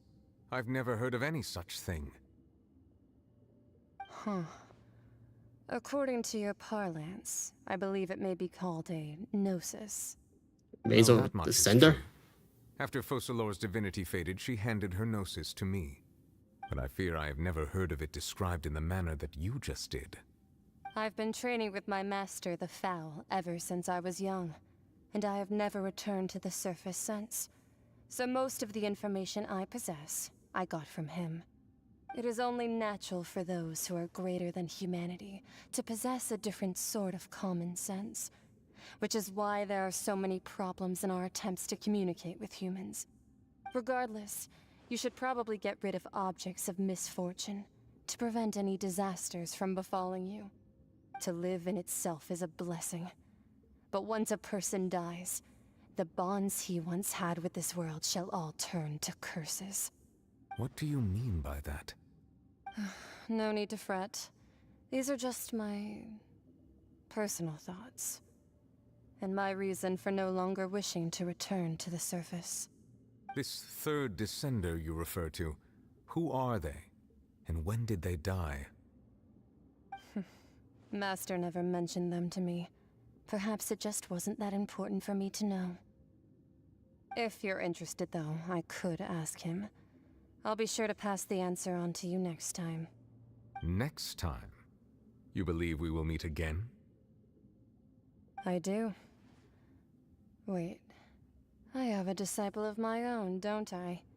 He can be the messenger then. Child the messenger boy.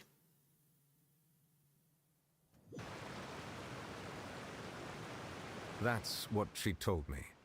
Whether it would prove useful or not, I wanted to pass that information on to you. The remains of the third descender? So that's what the Gnosis actually are. Paimon just thought they looked like chess pieces. How could they be a person's remains?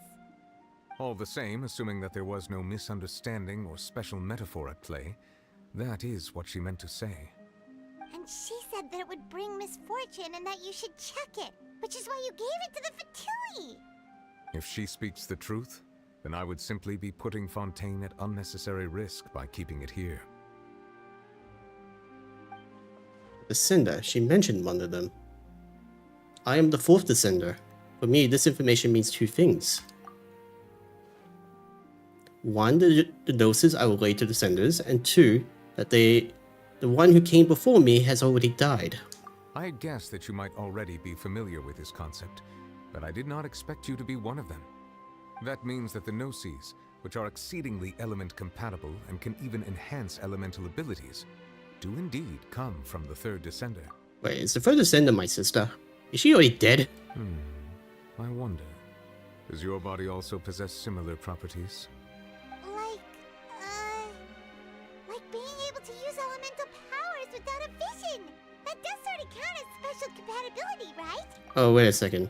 Didn't, Nahida say something about her not being a descender? No, let's not think about this stuff right now. It just feels creepy. Comparing the Traveler to the dead third descender and all. Don't worry, I won't die so easily. That's what you say, but this topic still feels like bad luck. Once Child recovers, let's get some more answers out of him. Or go look for his master and get the answers that way. I too believe it unwise to make too many blind guesses when information is lacking. The same is true of being at court. Alright. Whatever the case, it seems like the crisis here in Fontaine's over for now. Shame we don't get final word with Farina. All of Focalor's efforts were for this moment as well. But she sacrificed herself in the end as a god, and she suffered through all those years as a human. Was that really what she wanted? I suppose that would be the mystery of a god's will. Can you understand the wills of gods? I suspect not. But once in a while, I too would guess that if wishes were like the clouds in the sky, they will one day return to the earth as raindrops. Life flows like water, and rain is the final answer. The water levels may sometimes tilt one way or another, but the rain falls fairly upon all. And what, ultimately, is the difference between the rains that fall upon all of us? And that's the story completed for now.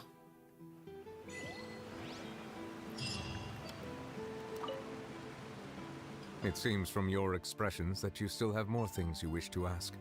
I do. Ask away. I will tell you the truth as I know it. Oh, you did I that. suggest that you fully prepare yourself. Right, well, that was something, wasn't it? Ended up convicting Farina of being the false Archon when she was kind of like half-half. She doesn't have Archon abilities, but her spirit version did, whose name was Fossilor. The Hydro Archon dead. The old devouring narwhal is also defeated. And the prophecy is no longer going in effect. Well, that was like nearly 3.5 hours of live streaming. So let me just end off by checking something real quick. Okay, I don't have any primo chips. Alright, well, I think that's it for today. That was actually a pretty interesting story. A little long in the middle bit, but otherwise it was actually pretty interesting. Now, all that's left is to do the character stories and whatever future stories come up. So yeah, I think I'm going to end the stream for today. Actually feeling a bit tired. So, hope everyone enjoyed, and please tune in next time. Tomorrow we'll be live streaming Star Rail. Anyways, see you later.